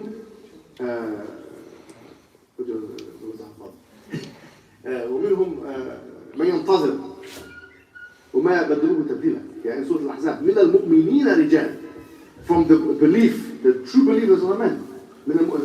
And صدقوا ما عاهد الله عليه, the ones that are basically true and sincere to what they have promised Allah. So these are all your answers. A mu'min, a pure person, a believer, a truthful person, a sincere person, a clean person, a person who is a maintainer, a protector. These are your answers. And there are things in the Sunnah as well. We look at the model of the Prophet. He's perfect. Ma'soom, perfect. He's the perfect model. You just look at his life. He was not shouting. This is my mistake I made when I first got married. I've been married now for 9 years. And this was a mistake. You get married, you want to assert your dominance as a young man. Where are you going today, huh? I thought I told you that when I want the tea, I have to be like this and that. I said Fajr and this, and you shout and this and that, you get angry, and you realize it's ineffectual. It's not about this. It's not about how much you raise your voice. It's about how good your argument is. Or in this case, sometimes silence is actually better than. My dad. He's 72 now. He's been married 10 times. Yeah, well, And now I heard that he got married to a woman that's young. I heard. I don't know. I have to find out. But I heard he's got a new wife, and she's like very young, like 21 or something. He's 72. I was like, well, this guy, man, subhanAllah. What's going on in his red pill? I don't know what's going on. But he said something to me interesting. A lot of my public speaking stuff has come from my dad, even though I didn't really spend that much time with him. He said, and he always speaks with like as if he's in a movie, yeah? He said, oh my son. He speaks like you. He speaks like, well, I speak like him, right? And sometimes he says something to me and I go find out it's like the lines of a movie. No, wallahi, uqsum billah, he said one time he goes to me, my son, you've got to know when to hold them, you've got to know when to fold them, and you've got to know when to walk away. And I googled it and it was like Clint Eastwood or something.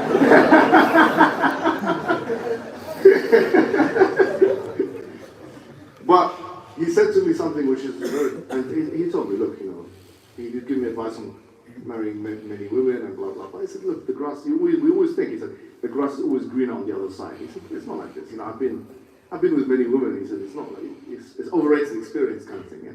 And it's a headache. So I went against his advice. Anyway, he said something interesting. He said, my son, and this is exactly how it speaks. He goes, my son, it's not about what you say sometimes. Sometimes silence can be better than speech. And he was not really like a religious man growing up or whatever. So he said to me, when I used to do music, and that's another thing which is a problem of the youth, also the problem with my dad, but that's something else. He goes, when I used to do music, did you know, my son, that silence is a musical note? Oh, interesting. He said, therefore, when there's a problem between you and your wife, withdraw. He says, and funny enough, my mum had exactly the same advice. Well, she put it in a different language. And hopefully my wife is not watching this. She said, Ibad habba, this is what Egyptians say, this is Egyptian language, yeah? She said, Ibad habba, zid al mahabba. So move it back, move away a little bit, and the love will grow.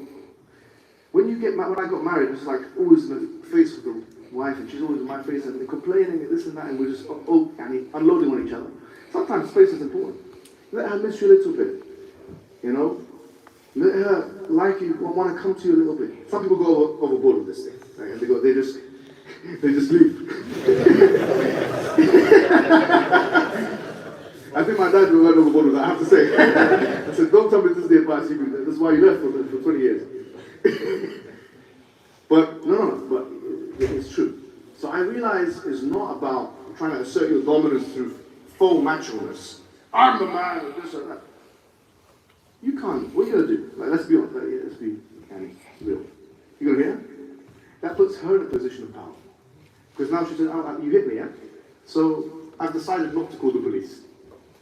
Her saying I've decided not to call the police is an exercise of power. I've decided I'm not going to tell my family, I'm not going to tell the police. That's actually, she's exercising her power there. So she's being merciful to you. So you can't hear her, because if you hear her, she's in control, and you've lost you couldn't even control yourself. How can you control her, right? So what are you really going to do? What you need to do is you need to calm down. You need to, okay, this is what you're going to do, no problem. So sometimes I think myself, I've noted. And I think, what am I going to do this and that? I don't really have a plan, but let her think about it as well. And anxiety starts to accrue. And anxiety is the best accruement of anxiety with both parties is one of the most healthy sometimes ways of improving a relationship. Because you fear what you're going to lose. And so my advice therefore is, what's the question again? What's the question? How to be a man, okay.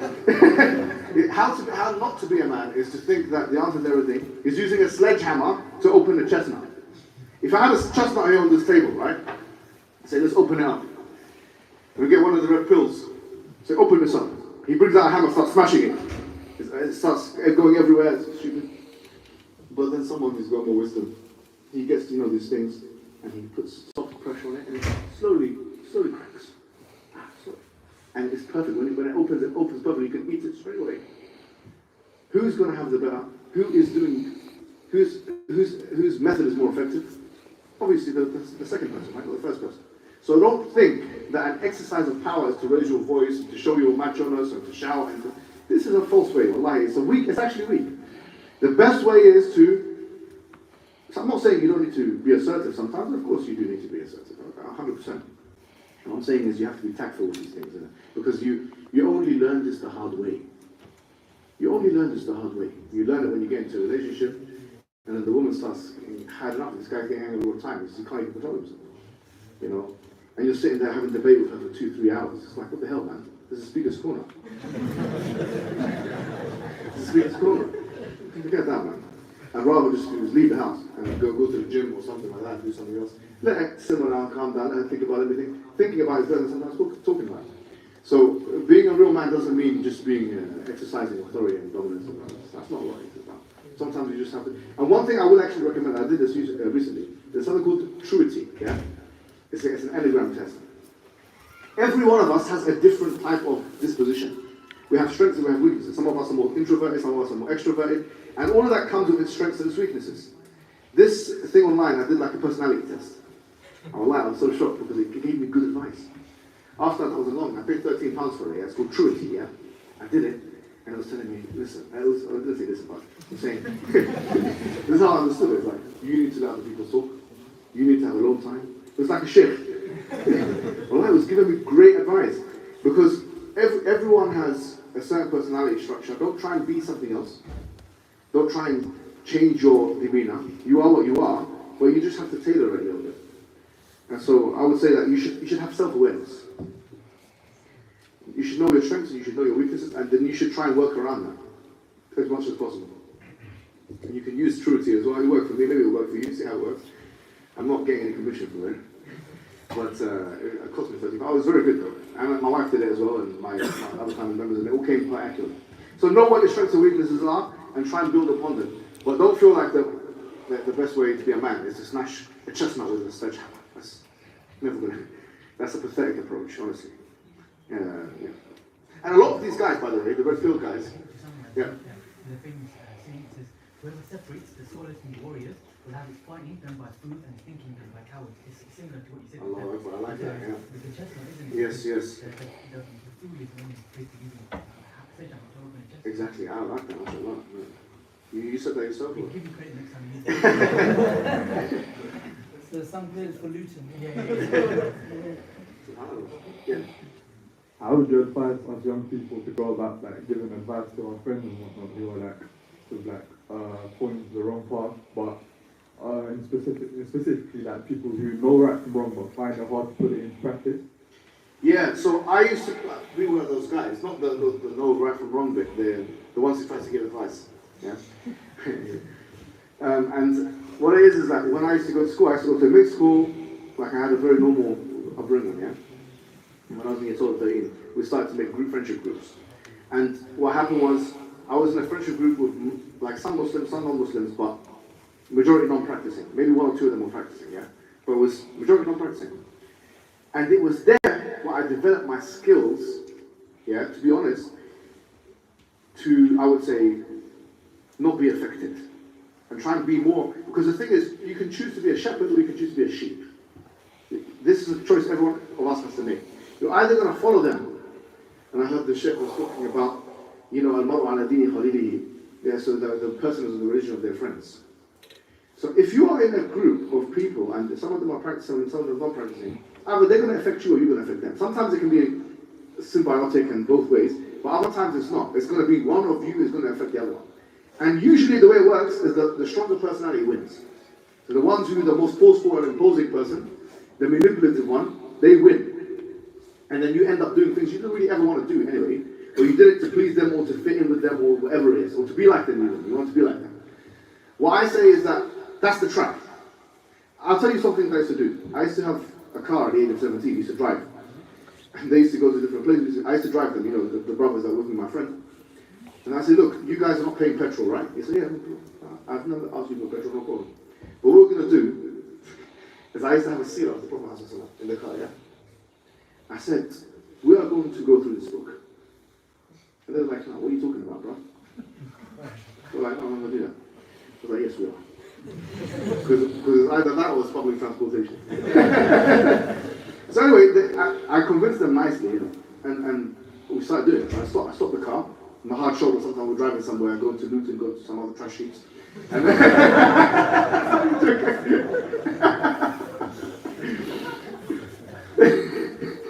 I don't know why I'm doing this to you guys today. But I would sit down and I would go through like 2-3 pages, nothing major. Like I'd literally find 10 minutes. This event and this and that. Wallahi, alhamdulillah. One of them, I'm not going to mention his name, but one of the brothers, he's a very close friend, even to this day, he converted, he became a Muslim. Wallahi. He was an English brother. He was a good friend, very good friend of mine. He became Muslim because of this. Yeah, and the other brothers became more practicing. So I continued being with these brothers because I felt I was affecting them more than they were affecting me. Had I ever thought that they were going to affect me more than I was going to affect them, I wouldn't be with them. If I'm going to be the effective one, then it's fine. But if I'm going to be the one led like sheep, then I'm not going to accept this. So you have to make a choice. whether what you believe is more important than what these individuals want to do with their free time. If you have made the right choice and you trust in your own ability to convince, persuade, or otherwise influence, then by all means go and spread the light, if you like. But if you can't, and you don't trust in your own ability, then you have to look at the stories of the Ashab al-Kahf, the people who left the city and they went to the cave to preserve their own religion. And you have to be honest with yourself. If you're someone who will be affected, and there are places I know, if I go, I'm not saying, I can affect everyone. How will I know? There are places I know that if I go to, I'll be more affected than I'll have effect. And I don't go to those places. But maybe in other places, like there's brothers I was telling you about, like, the smoking weed and stuff like that. I used to do a session with them. They used to smoke weed. So I said, look, at first I tried to go the sledgehammer approach. I went into the house, and they had this called grinder. You know, they grind the weed. You know what I'm talking about. So they grind it and they put it in the thing. So I went in, like a macho man. They know me for years. I said, I've had enough. I'm Muslim, you're Muslim. I got the grinder, I started smashing it on the wall. I smashed the grinder, you know what I'm talking about. And they were mad. They said, what are you doing, bro? I said, don't come to my house, don't smash my grinder. I thought if they couldn't, and they grinded it some other way anyway. They grinded it some other way. But I went through Juz Amma with them, tafsir. I said, if you want to smoke weed, at least pray Aisha and then, you know. I'm not giving fatwa, but I was just saying that when I was younger. I said, give me 10 minutes, 15 minutes, and then, well, I went through Surah Al-Nazi'at, and they loved it. I was like, yeah, this and that, blah, blah, blah. And then they would start smoking weed. And I think because there was so much weed, and I think I was getting high as well. And so I had to weigh it up. And I thought, at the end of it, I thought, actually, it might not be a good idea to stay, you know, with these brothers. But now I still see them. But in context where I know that I'm not going to be affected like that, you know what I'm trying to say? I see them from time to time and give da'wah to them. So no one is immune from being affected. But you need to choose the time, the place, and the people where you can be more effective than have effect be done on you. And you need to go through the go-around, whatever it is you know. But if you feel like you fear, then do what the Ashab al-Kahf did. In Surah Al-Kahf, they went to the cave because they feared that these guys are going to change us back into whatever religion it was that they believed in. So you have to weigh up and you have to make your own decisions.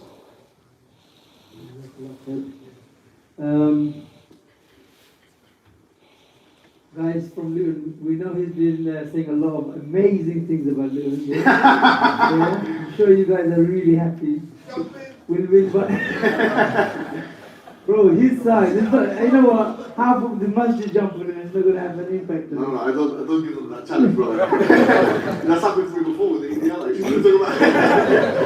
And I have to say it was successful. Size didn't matter. What's the biggest problem in Luton? Amongst young people? No, seriously, what has been happening recently? One of our respected sisters from upstairs, she's a mother of 3 children. SubhanAllah, and there are many mothers out there, their sons are no more with them. SubhanAllah. And there's many incidents in the last year plus have been happening in Luton. And something really, really bad. Really bad in the sense that not only it's bringing down the Muslim Izzah of Luton down, honestly, because there's a lot of good work happening throughout Luton. Every masjid is doing, mashallah, good work. Do we know why they get stabbed? Do you have any idea why? Very small things. Yeah, it's something that they've had a little argument over, something over mobile phone, the messages that they didn't like the way he texts him, whatever, yeah, that leads to things, and then they're going and chasing, and intentionally they want to stab them, and so on and so forth. And the other worst thing is, there's others who are standing and recording this happening. Allah. Could you maybe share some light on that? You know, all of us have I know this sounds crazy here, but I think every single one of this person in this room has the ability to kill someone. Police, we got him. I'm joking. But yeah, no, they have it, because put in the right scenario or the wrong scenario, we can say anyone can do anything. You learn that with the story of Joseph. Hammat bihi wa hamma biha. She was attracted to him, he was attracted to her. You know, obviously, if it wasn't for the fear of Allah. But anyone can do anything, and we all have that potential. And you know, subhanAllah, the Quran has many ayat on this. And one of them is the first crime actually committed in humanity, where Adam, he has obviously 2 sons, and he said, one of the sons said to the other one, لَإِن بَسَطْتَ إِلَيَّ يَدِكَ لِتَقْتُلَنِي مَا أَنَا بِبَاسِطٍ يَدِيَ إِلَيَّ لِأَقْتُلَكَ. If you try and kill me, I'm not going to kill you. But the other one killed him anyway. And he said, فَبَعَثَ اللَّهُ غُرَابًا يَبْحَثُ فِي الْأَرْضِ لِيُرِيَهُ كَيْفَ يُوَارِي سَوْءَةَ أَخِيهِ فَأَصْبَحَ مِنَ النَّادِمِينَ. So Allah sent a crow, and the crow has symbolism as well. If you think of what a crow is, dark bird, you know, which the death symbolism there, because it's vulture kind of thing, to show him how to bury his brother. He didn't even know, because the idea of burial wasn't there in humanity. So Allah, he sent a bird, and then he saw, oh, the bird is doing this. This is how to bury someone. ومن أجل ذلك كتبنا على بني إسرائيل. From this, we have made a thing on Bani Israel. We have put on Bani Israel. إنه من قتل نفسا بغير نفس أو فساد في الأرض فكأنما قتل الناس جميعا. Whoever kills one person, lest it be for murder or corruption in the land, it's like killing all of humanity. ومن أحياها فكأنما أحيا الناس جميعا. So these are ayat, and then you have in the Quran as well. ومن قتل مؤمنا متعمدا فجزاؤه جهنم خالدا فيها وغضب الله عليه ولعنه. This is a very, very, very deep thing. Whoever kills a mu'min intentionally, a believer intentionally, then he will go to hell. He will go to hell. خالدا فيه is the only ayah in the Quran which talks about khulud fi nar, even though Ahl Sunnah say that the Muslims will eventually come out, but it's the only ayah in the Quran which talks about khulud fi nar for a Muslim when it comes to killing, which means eternality in the hellfire. Wallahi, this just imprint this ayah in your. I want the youth to know this ayah, memorize the ayah, know where the ayah is. Surah Nisa, they need to know these. If you're a mu'min and you truly believe in Allah, these ayat should put fear in your heart. Your ego, because it really is a matter of this. What's stronger, your ego or your iman? Like if someone's saying, or whatever, this and that, you want to prove that you're a man. So you're going to prove that you're a man by stabbing somebody. That's not actually even a fair fight, to be honest with you. We need to normalize the fact that someone who stabs someone is a coward, actually. Because if you stab me, this small man here, how old are you? Huh? Okay, maybe not you. How old are you? How old are you? 50. He could kill me. Obviously not in any other circumstance. But if he had a knife in his pocket, he could not. A 15-year-old can kill Francis Ngannou. You know this big, Mike Tyson or someone. He can kill him. Now, does that mean that he's stronger than Mike Tyson? No, it doesn't. It means that you can only do it when there's a huge disadvantage. They call weapons a great equalizer. So we need to put in the culture, because if they're doing it for manhood, we need to show them that it's actually against manhood to stab someone who's unarmed. Back in the days, they used to do mubaraza. Mubaraza or mushatara. They used to call it mushatara, and they used to call it mubaraza. SubhanAllah, look at this, yeah? When they used to have wars, they used to bring out somebody to do one-on-one with the sword. And guess who used to come out all the time for the Muslim side? Ali ibn Abi Talib. Obviously as well, but Ali ibn Abi Talib was known for this, yeah? And even with big enemies and big strong guys, he always used to say, I want to do this. So in war, the guy has a sword, I have a sword, let's fight to the death. Bro, this is not UFC, sorry to say, where there's going to be arrest every 5 minutes. And a controlled condition, if you get cut, then stop the fight. This is actually quite, if you think about it, it's low level risk. Wallahi is actually a low. We're talking about 2 people, and the winner is the one who's still alive. A fight to the death with swords. But what would it look like? Do you know what would be seen as the worst humiliation? Like it would be seen as lack of manhood for someone to not have a thing or be running away and you stab them like that. Because you're killing someone who's not armed, who doesn't have an equal chance to kill you. That would be seen as cowardice. It's always been, actually, in all of humankind, it's been seen as cowardice. It's been seen as cowardice in all of human history. Only nowadays, because these guys think, oh, I killed him. And you think I've got a body. They call it, I've got bodies. They use the same terminology for sexual stuff as well. They say, oh, I've had this many bodies in my record. And some say body count, meaning how many people I've killed. But what were these people? Was it 101 or was it fair? Was there a need for it? What did they do to you? Did they try and kill you? No, none of that. He just got rude to me, innit? What did he say? Oh, he said, you know what I'm saying? He said Luton was a trash heap. Bruv, he was right. Like, what? Oh, yeah, he came from West. Do you guys have postcodes? Do you even have the LU, what was it? Oh, he's LU4, I'm LU8. No, you're LOSER. Honestly, with it, like, so they think we need to bring, because if it's ego, we need to challenge their ego. Think about it, right? If they're saying, okay, they believe that this makes them a man, because that's what goes back to your question. This is really what they're doing. They think it's ego, yeah? And it's mostly men that commit these crimes, 99%. So if they think that this makes them a man, we need to educate them and then make part of the culture this makes you a coward. Because it's not even. The person's unarmed. There's no reason for it, and obviously it's a major sin. But the major sin thing won't work with these guys because they've already put in their head that they want to kill someone. So use all the other dunya stuff. This makes you a coward, bro. Sorry to say. Well, you stab someone who is what? What did he have on him? Nah, he didn't have anything. So you stab someone who had nothing on him. Yeah. Okay, you're a big man, yeah. I'm scared of you. It's nothing. Wallahi, this is a coward. And they need to be branded. These guys that do this stuff need to be branded as cowards.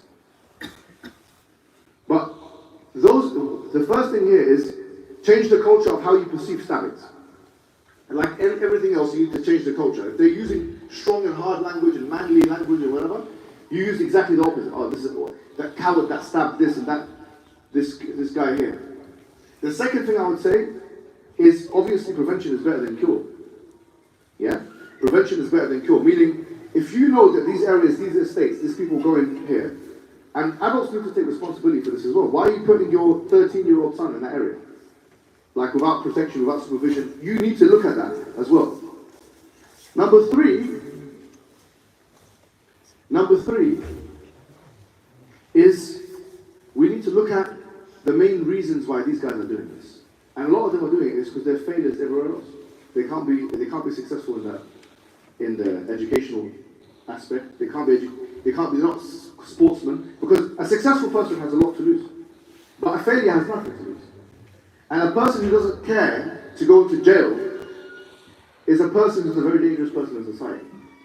So and once again this goes to education, if we raise the levels of everyone in society that they feel like they can be successful in other spheres, they won't feel like the only way I can be successful is by having 2 or 3 bodies in my record.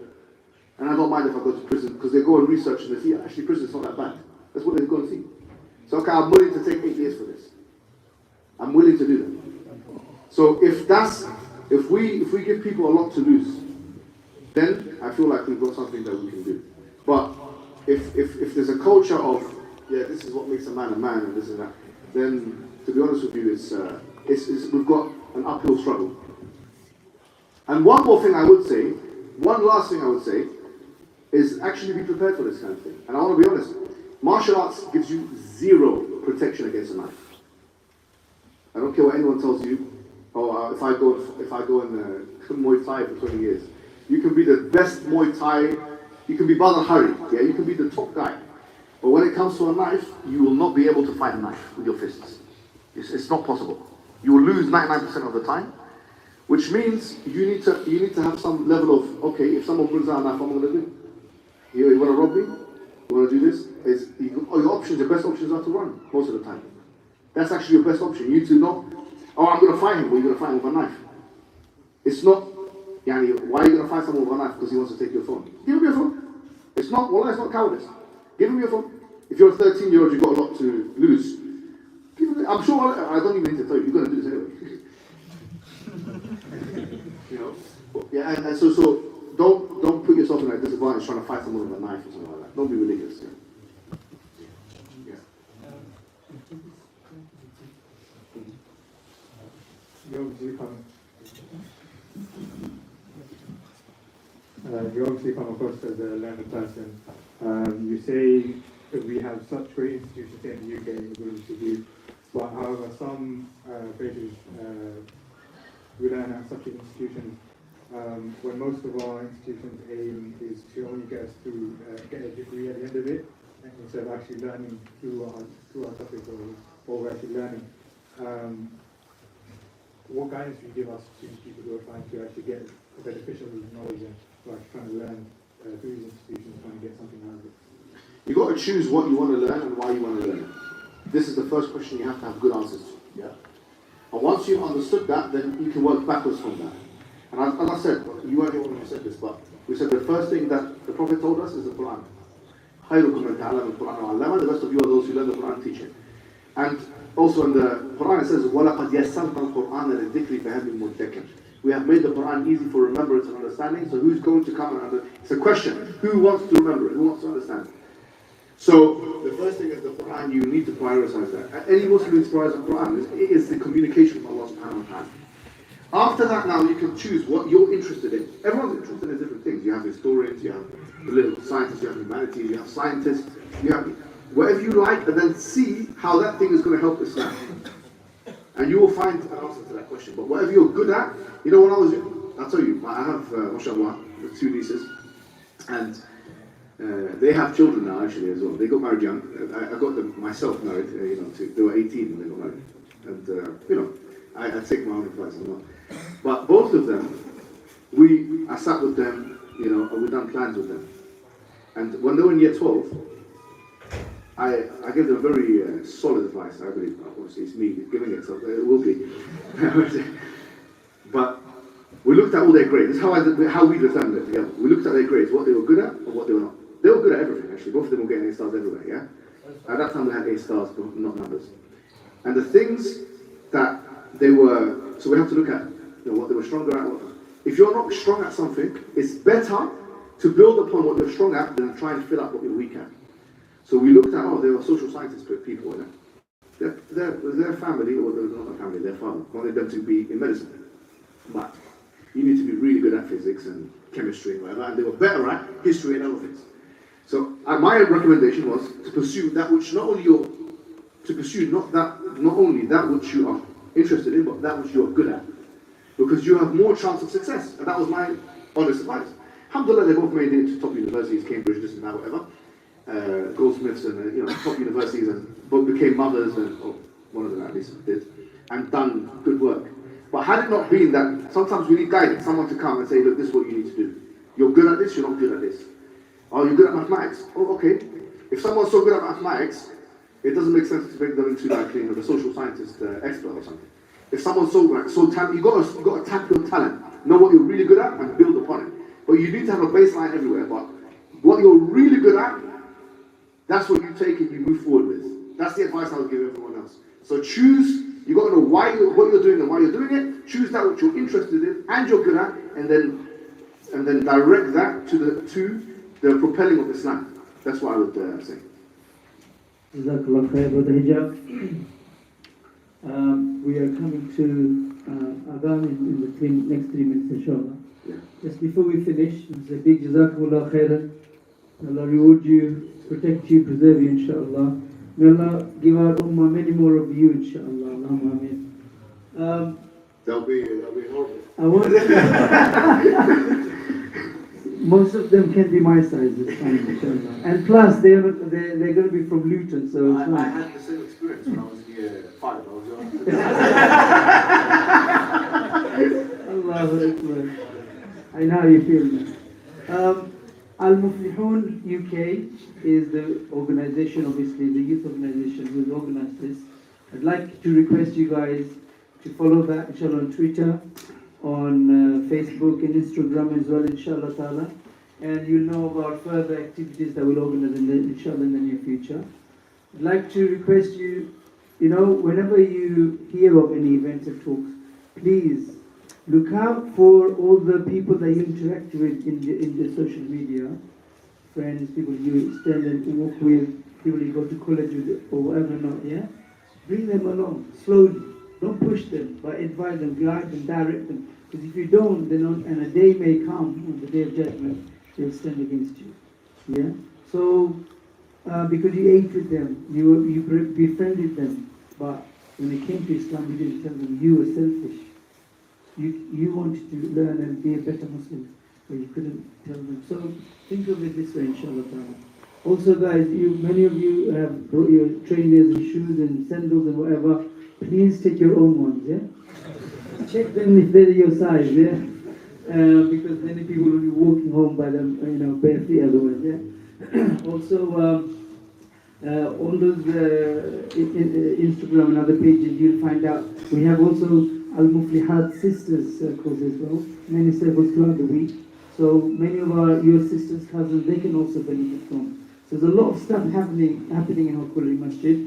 We'd like you to get involved with us, inshallah ta'ala, and be part of the youth, where we can help others to come to the din, inshallah ta'ala. Again, lastly, just before the Adhan goes, I want to thank all of you from the bottom of our heart on behalf of all the masjid trustees, all the organizers of this event, especially to our brother and every one of you. Jazakumullah khairan wa ahsanul jaza. We'll read Surah Al-Asr before we finish, inshallah ta'ala. Bismillahir Rahmanir Rahim. Wal-Asr. Innal insana lafi khusr. إلا الذين آمنوا وعملوا الصالحات وتواصوا بالحق وتواصوا بالصبر. سبحانك اللهم وبحمدك ونشهد أن لا إله إلا أنت نستغفرك ونتوب إليك.